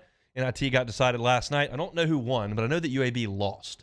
And I know that Shea Dixon, our guy who loves Eric Gaines, bet an Eric Gaines parlay on points, assists, and rebounds. None of them hit. Literally missed all 3 legs of the parlay, and UAB lost. So I don't know who beat them in the NIT, but they didn't win. More locked in on the actual Final Four of college basketball. That'll crank up tomorrow at 5:09 our time. It'll be Florida Atlantic and San Diego State. Then the nightcap is Miami and UConn at 7:49 our time. I'll give you some thoughts on the Final Four here. And, you know, I would much prefer that it be Duke and Kansas and Kentucky and UCLA in this thing. I would prefer to see that.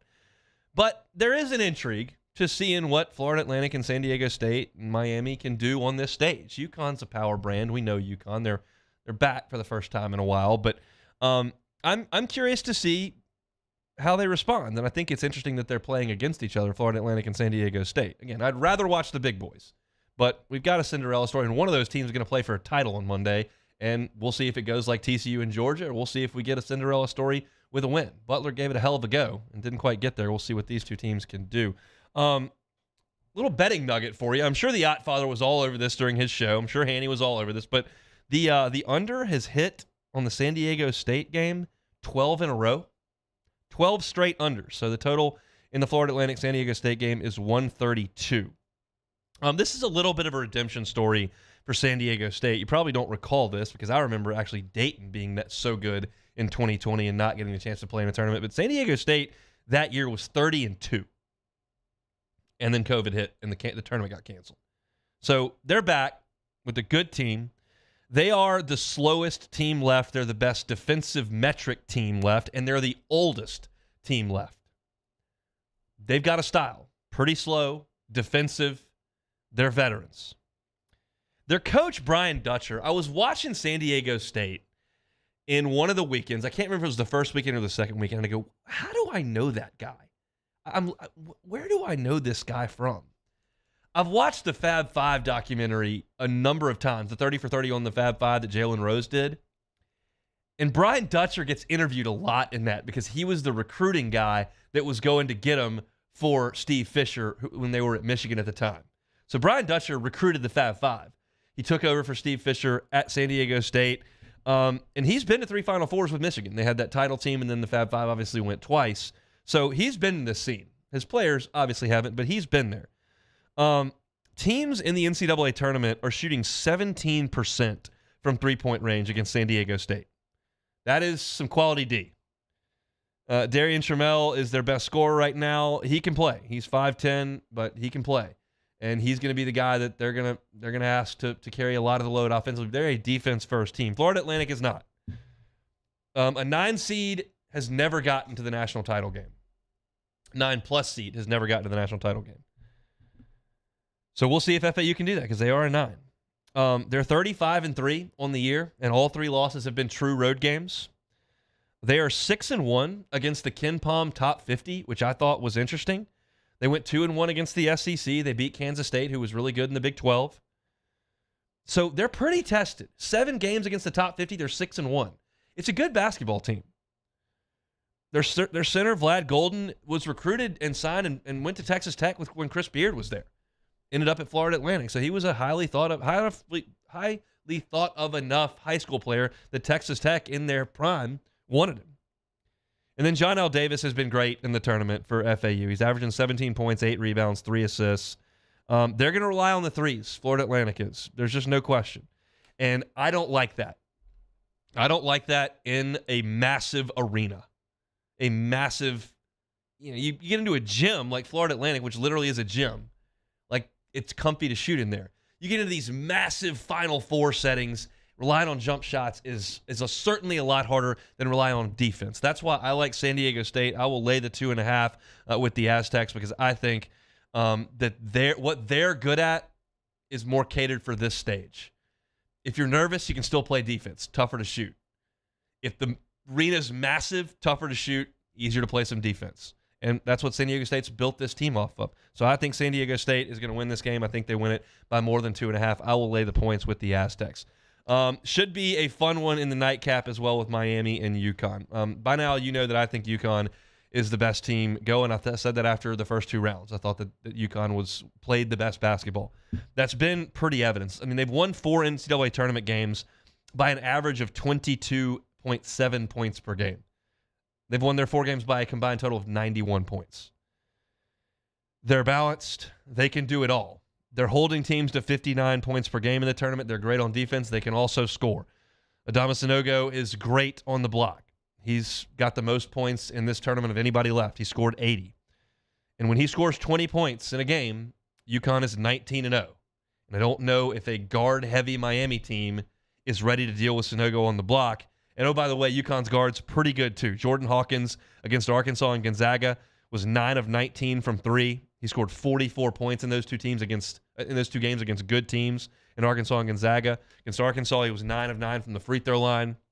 He's kind of what makes them go offensively, but I think Sanogo is the guy that's difficult for Miami to deal with because Miami's such a guard-heavy team. But the fact of the matter is that Miami just wants to run. They just want to go. Look, this is not – them on this stage is a little bit new for us, Miami, on the basketball stage, but they're not some, like, little upstart here. They've been, under Jim Larrañaga, to 4 Sweet 16s. Like, they are making to the second weekend a lot with Jim Larrañaga, who's a great coach. Jordan Miller was sensational in the Texas game. He pulled a Leitner, went 13 for 13 from the free throw line and 7 of 7 from the floor. That's all 20 shots he put up went in. Pretty good. And that's what this Miami team is. They're just an offensive force. They're 5th in the country in offensive efficiency. Listen to the point totals that they've put up in the NCAA tournament. They scored 85 on Indiana. Indiana gives up 69 per game. So that's 16 points over Indiana's defensive average. They scored 89 on Houston. Houston gives up 58 a game. That's 31 over the average. 89 points on Houston. They scored 88 on Texas. Texas gives up 69 a game. That's 19 points over Texas's average. They are dicing up good defenses. But their problem is they're not a good defensive team. They're 104th in the country in adjusted defensive efficiency. So I look at the line, Connecticut, 5. Can I see Miami having a great shooting night and getting a win? I can. It's just hard, and it's way easier for me to sit there and lay the points. I'm laying the points in both of these games. I like UConn over Miami because they're a complete team. Miami's a little one-sided. Now, that one side is a hell of a deal. Ask Houston. They stopped everybody all year. 58 points per game is what they gave up, and Miami torched them for 89. So it can be done, but I just like the complete aspect of UConn's team. And I personally think, and we'll talk about this on Monday, and we'll see what happens. If UConn beats Miami, I think they might annihilate somebody on Monday. Florida Atlantic and San Diego State have earned the right to be here. They've won the games that were put in front of them. Was the draw pretty good, especially for Florida Atlantic? Yes, it was. Didn't have to play the 1 seed. But I think it could be an issue on Monday. But in any event, you're going to see a team in San Diego State or Florida Atlantic from out of nowhere playing for a title on Monday. I'd rather Duke show up. That's me. But it's going to be interesting. If Miami beats UConn, I think he could be in for a doozy on Monday. But we'll break down Monday's game when we get to Monday's game.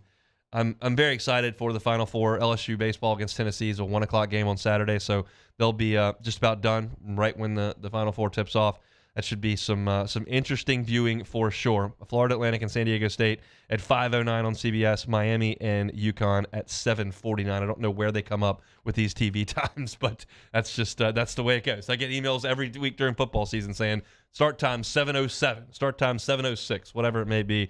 So 5:09 is where you'll get your tip with Florida Atlantic and San Diego State, two teams that have combined to go 66-9 on the season. So a lot of wins for those two teams. Those are my picks. Lay the points. I don't know what the Yacht Father said, but I'm laying the points in the Final Four. Should be a good one on Saturday. Our Friday show is brought to you by Cork's Cajun Fried Fish and Shrimp. CorksFishandShrimp.com. Check out the menu. I promise you it will look very, very attractive to you. They got those fried green beans with the homemade ranch. They got great sauces over there. They got your Cork sauce, tartar sauce, cocktail sauce. I personally am a Cork sauce guy. It goes wonderfully with their fried fish and fried shrimp. So get on by Cork's on Government Street and try them this weekend. If it's a Lenten Friday, if you're trying to abstain from meat, swing on by there for dinner. They do a great job with the drive-thru. They got somebody there that's ready to take your card, ready to take your order. You put a name on it, swipe it with them, drive around. They get you out of there real quick. CorksFishandShrimp.com is the website. All right, let's take a timeout. Let's come back. Michael Cauble, let's see if I can get it right this time, is in Dallas. Lady Tigers tonight at 6 o'clock. He will set the scene for us. Can they advance for the first time in either LSU's men's or women's history to the national final? LSU's 0 in Final Four games. We'll see if that changes tonight. We'll get Cauble's thoughts on it next on the Hunt Palmer Show. This is Hunt Palmer. Our listeners fire off their opinions on the JimsFirearms.net hotline at 499-1045. Keep listening for your next chance to shoot us your thoughts with the JimsFirearms.net hotline on 1045 ESPN Baton Rouge.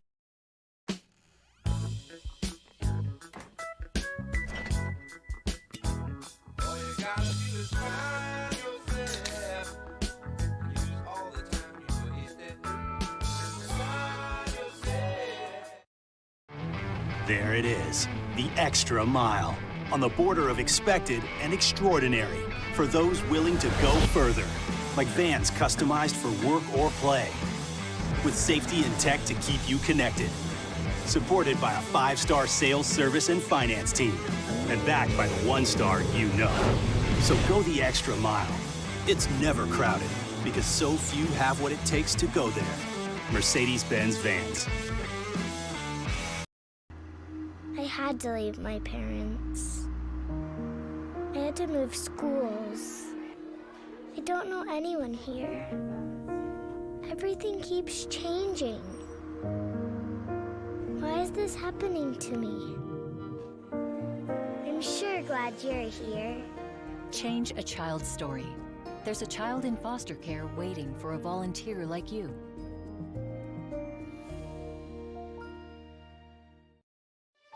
For over a century, local broadcasting has evolved with the needs of the community. We move past the stigmas of opinion journalism and bring the most relevant news online, on air, and on the go. You have trusted us with your news, sports, weather, and entertainment. Trust us to keep moving with you. Text TD to 52886 and tell Congress local broadcasting is here to stay. Gulf Coast Office Products is a nationally recognized Savin office equipment dealer based right here in Louisiana. Over 100 employees strong, Gulf Coast has the boots on the ground to support all vertical markets, from education, engineering, legal, and finance. With the latest in office technology, from desktop to production segment units, Gulf Coast and Savin have the perfect fit for you. Call 225-756-2644. That's 756-2644 for Gulf Coast Office Products. I've been doing business with Luba for 25 years. They're dependable, trustworthy. It's just the attention to detail with our clients. Our folks have years and years of experience. They're highly trained professionals. But many companies have that asset. What I'd like to think makes Luba a bit different is that we use those talents in a way that truly is dedicated to serving the needs of the folks who depend on us. All right, let's say ah. Where'd my spotlight go? Super weird, but we can take care of it. Get in and get better at Patient Plus.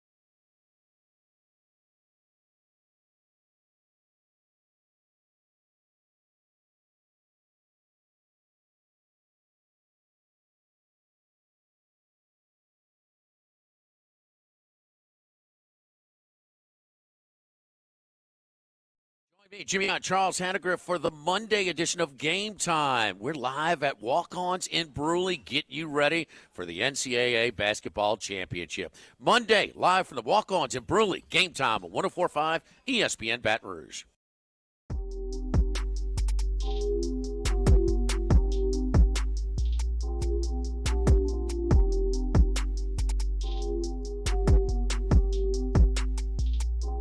This is Hunt Palmer on 104.5 ESPN Baton Rouge. You were with us last week. We went up to Greenville. We talked about tulips and how beautiful Greenville was with Michael Cauble of Channel 2. Now Cauble has ventured to a different part of the world. He's in Dallas. Are there tulips in Dallas, Cauble? No, buddy. Let me tell you, no. This was a shock. This was back to the real world. We're not in Greenville anymore. The concrete jungle in the Metroplex? Oh, my goodness, buddy. Let me tell you. Accosted. Oh, the no. smell of urine in the streets. Oh, I mean, no.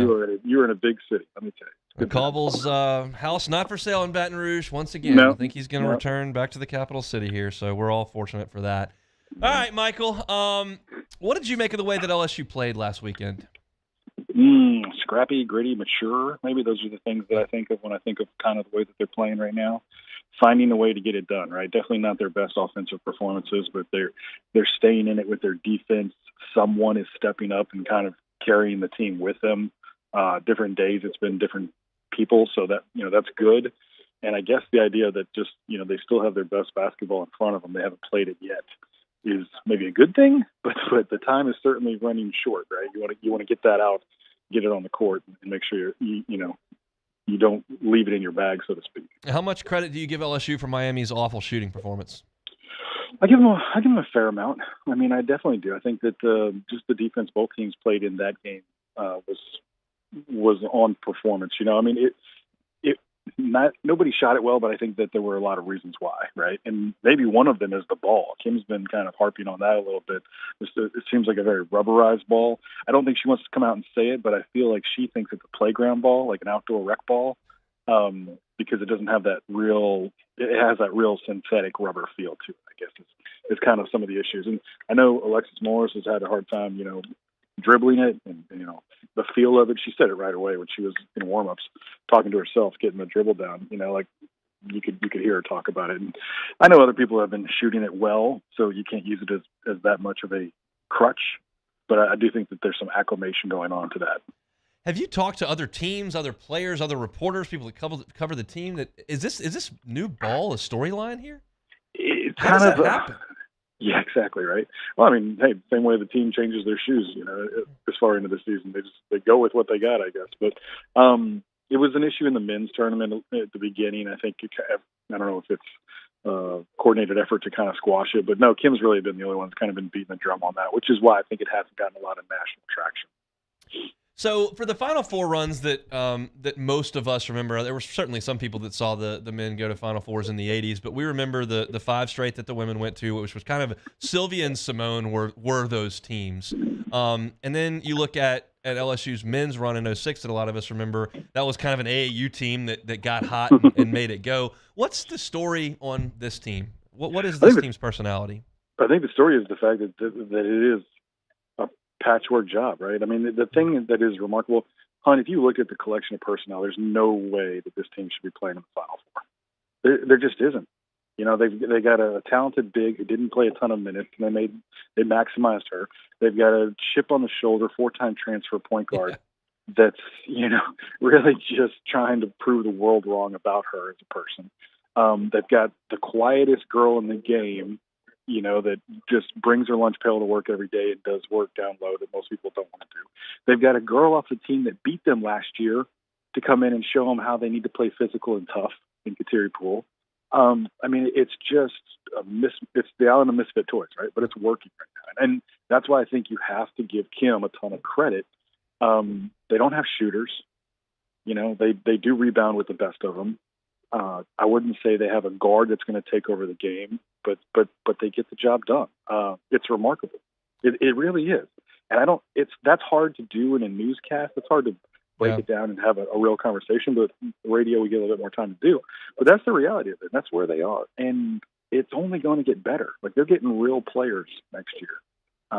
This is the first foot into the water. You know, I think they're going to be standing in the pool for a while.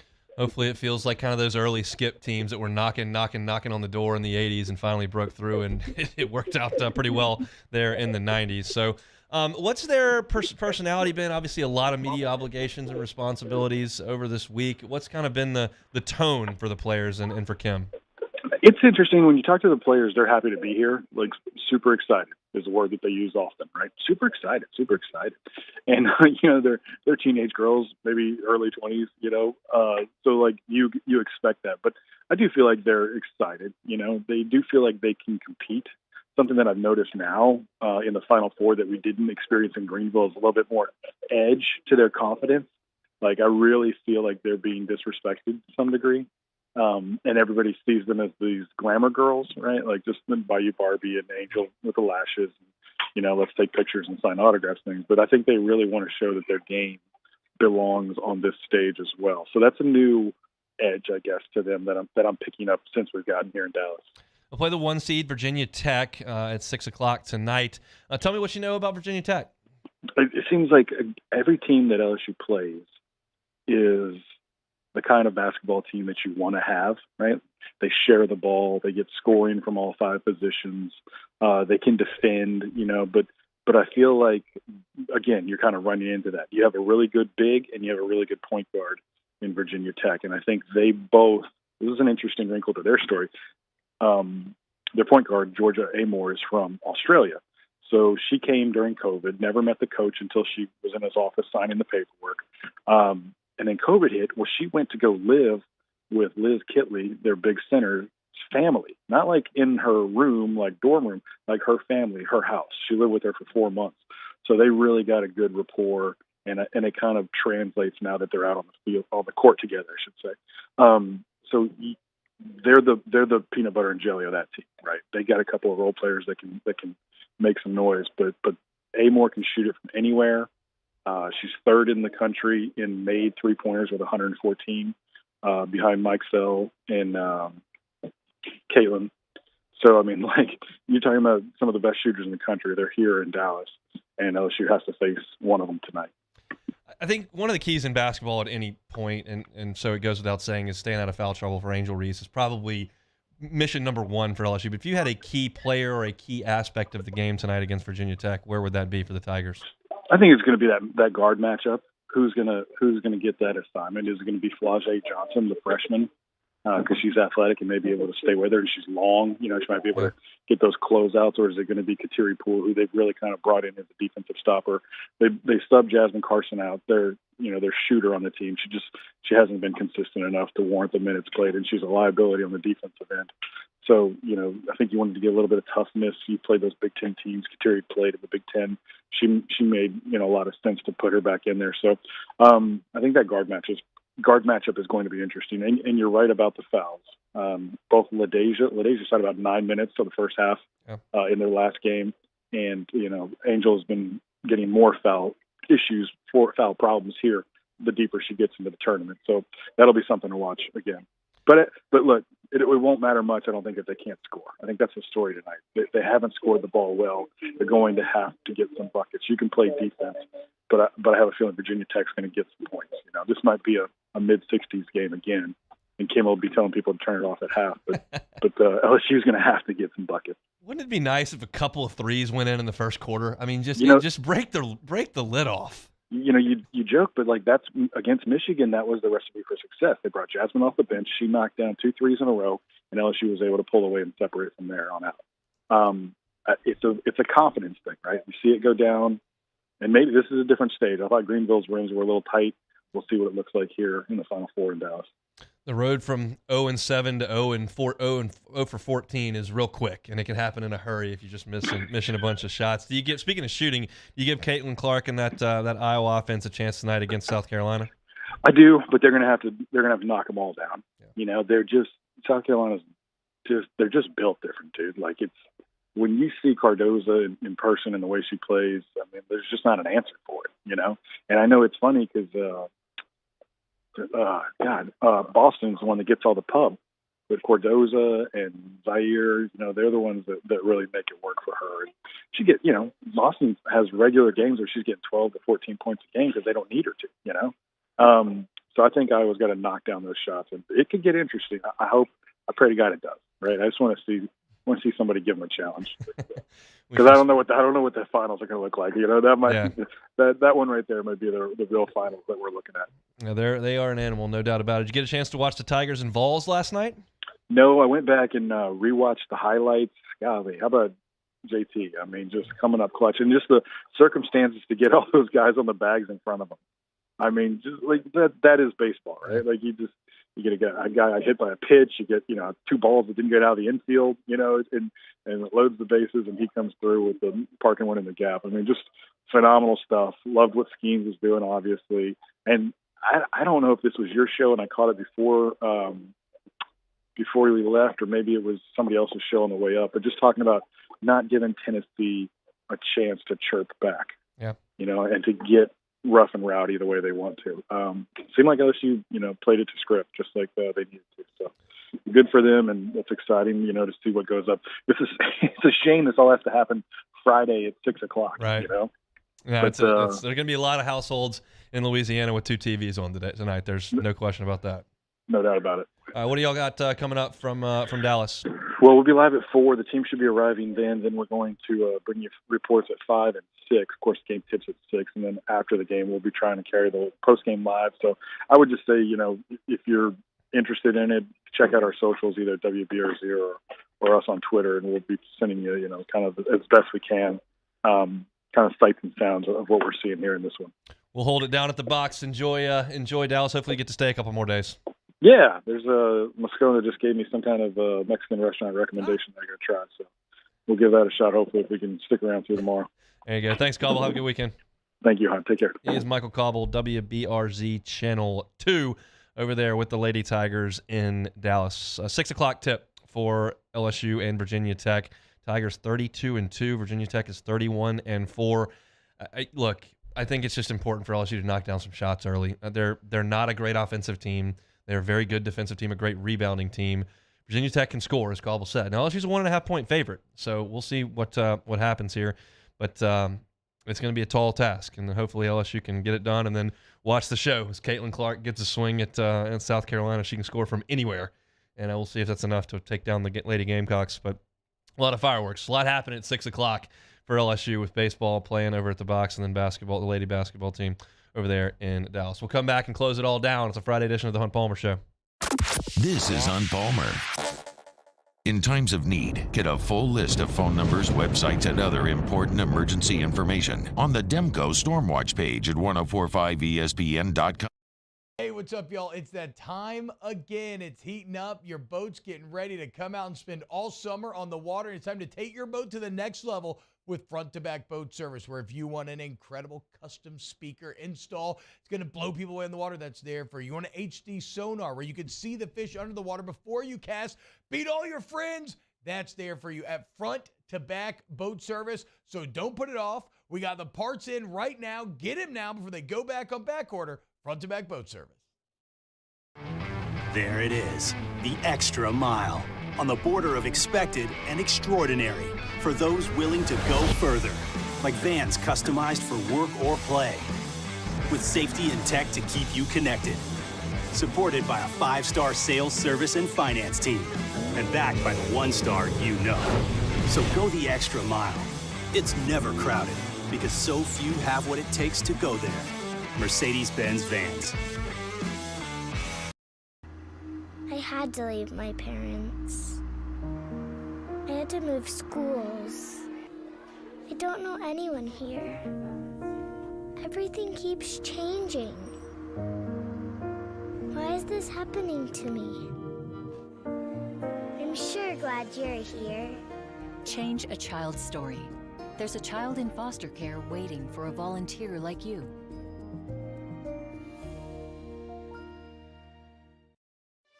For over a century, local broadcasting has evolved with the needs of the community.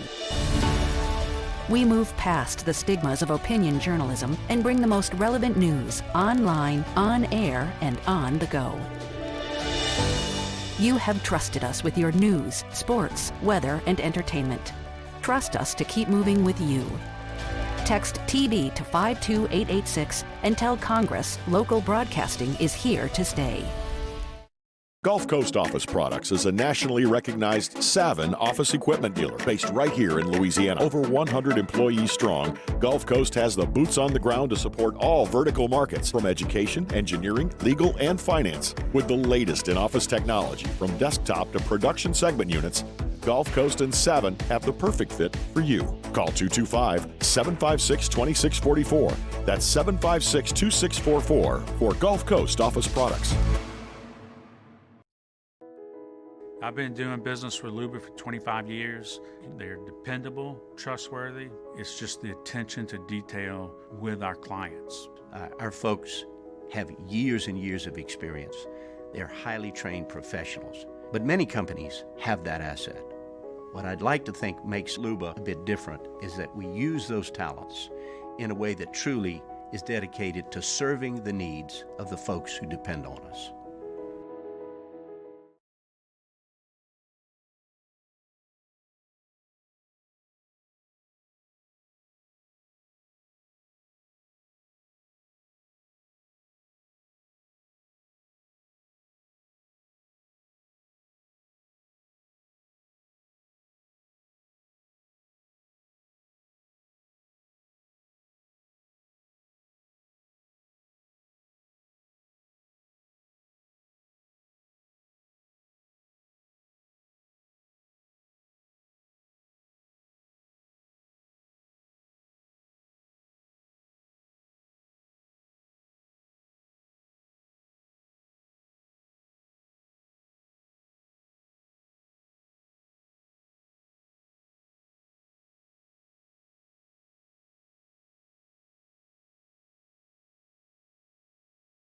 Matt Moscona inviting you to join us for Friday's AFR, presented by Don Juan Cigar Bar. We are live at Hogs for the Cause in New Orleans. We'll recap Game 1 of LSU Tennessee, preview Game 2. Join us, 104.5 ESPN Baton Rouge.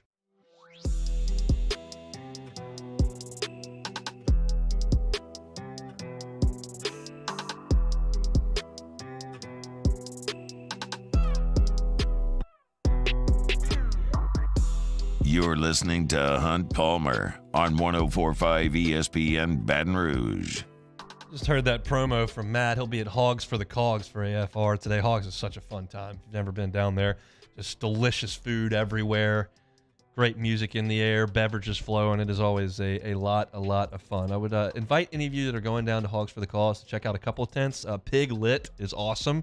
I got some buddies that do a great job with that. It was their first year last year, and they killed it. And then Captain Porkenheimer.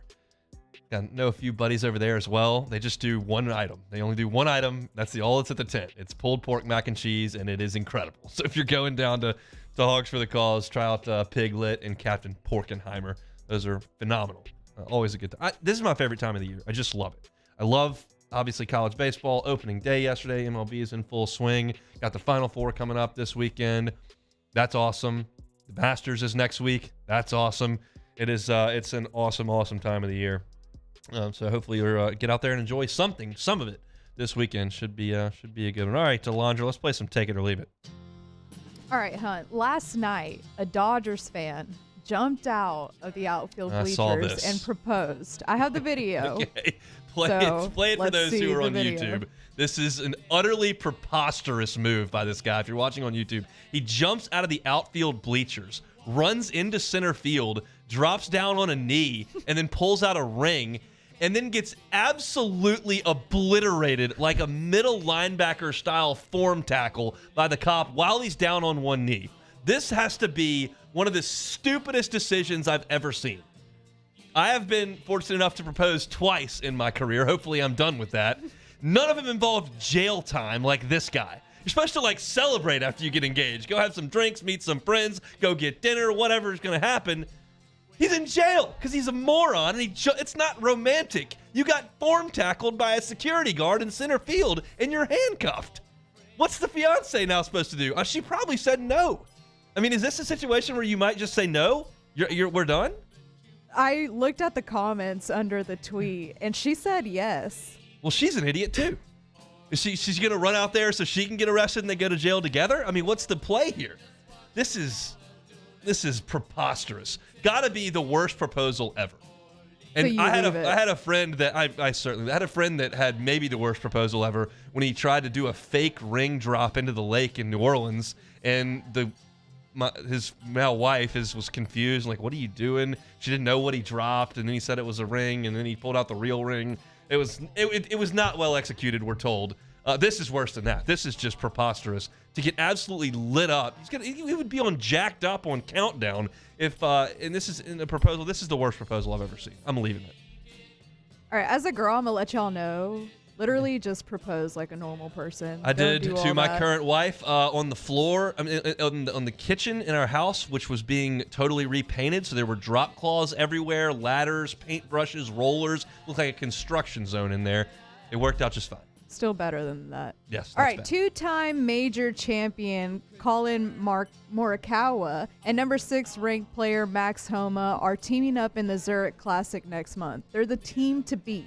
Take it or leave it. I would take it. Really awesome get for the Zurich Classic that's coming up here next month. It's 2 weeks after the Masters. My favorite little run of golf tournaments of the year, because you got the Masters, which is obviously phenomenal, and then you got Hilton Head the next week, which I got to play, fortunately, a couple of years ago on a guy's trip, so I kind of know that course as well. And then they come to New Orleans, and I've played TPC a dozen times or so, so I kind of familiar with all 3 of those golf courses, and that's a really fun stretch. But the Zurich is not an elevated event, which they're doing on the PGA Tour this year, and that's the ones with the huge purses that all the top players play in and have to play in. So you kind of struggle to put a field together at times, and to get Colin Morikawa and Max Homa to come, that will be the headline team in the field. And Morikawa is a Zurich guy, so he's going to play in his main sponsor's title event. But to get Max to come in, those 2 guys are phenomenal players, and I think that's a great draw for the Zurich. Zurich's one of my favorite weekends of the year to go out there, and you get a great look at the professional players. You can get pretty close to them. It's not overly crowded like a football game can get a little hectic and crazy. This is just out in the open. They do a good job of kind of positioning the bars and snack areas, and it's just fun time to go out there. So I'm planning on going Saturday of the Zurich, and I will be following Morikawa and Homa because I think they'll make the cut. I think they'll be a tough team to deal with. So that's a big get for the Zurich to get those 2 guys, top 10 players in the world, and Morikawa, as you mentioned, a 2-time major champ. So I will take that for sure. I'll do it for Take It or Leave It. Thank you, Alondra. I'm now going to turn all of my attention to Alec Box Stadium for the next 2 days. Cannot wait to get out there tonight. 6 o'clock first pitch. You can catch it on Eagle 98.1, our sister station, at 5:30 pregame. Chris Blair and Doug Thompson. It should be an awesome one. I mentioned this at the top of my show. Tennessee's got the pitching advantage in the next 2 games. That's my opinion. And I think it's fairly substantial in terms of track record. With Chase Burns tonight, Drew Beam tomorrow.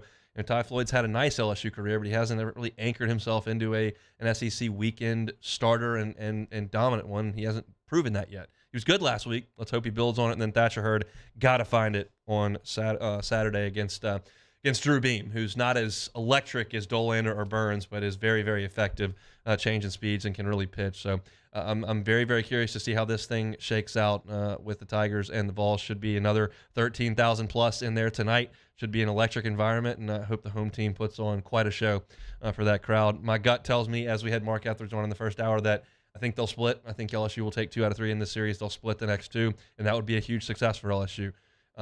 You're talking about, as of Sunday, really having potentially the most difficult stretch of your SEC schedule behind you. That's a trip to College Station. That's a tough weekend against an Arkansas team that's very good, and then the Vols, who are as talented as anybody not named LSU in Florida.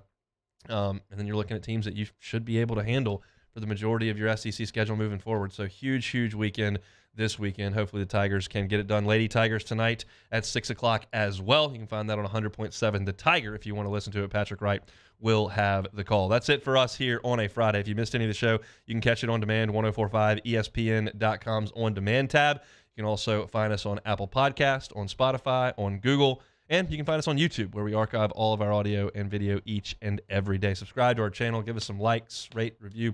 We certainly do appreciate it. We led the show with LSU and Tennessee, and then we talked to Mark Etheridge from D1 Baseball. David Grubb from Hard in the Paint podcast with us at 2 o'clock, and I gave some final four thoughts, and then we talked to Cauble from Dallas. Our Friday show is brought to you by Corks Cajun Fried Fish and Shrimp. Get on by Corks for dinner tonight. It's awesome fried fish, awesome fried shrimp. They can help you with your catering as well. It's on Government between Jefferson and Foster. They bring you our Friday shows. We love those guys and appreciate what they do for us. The same guys that brought you Kuyon's Barbecue. Their food is phenomenal over there at Corks. All right, Matt's over at Hogs for Cause. He's about to drive you home. I'm going to go home, change some clothes. I'm headed to the box. Let's get it done tonight. Purple and gold. Have an awesome weekend. We're back Monday, same time, same place. It's the Hunt Palmer Show.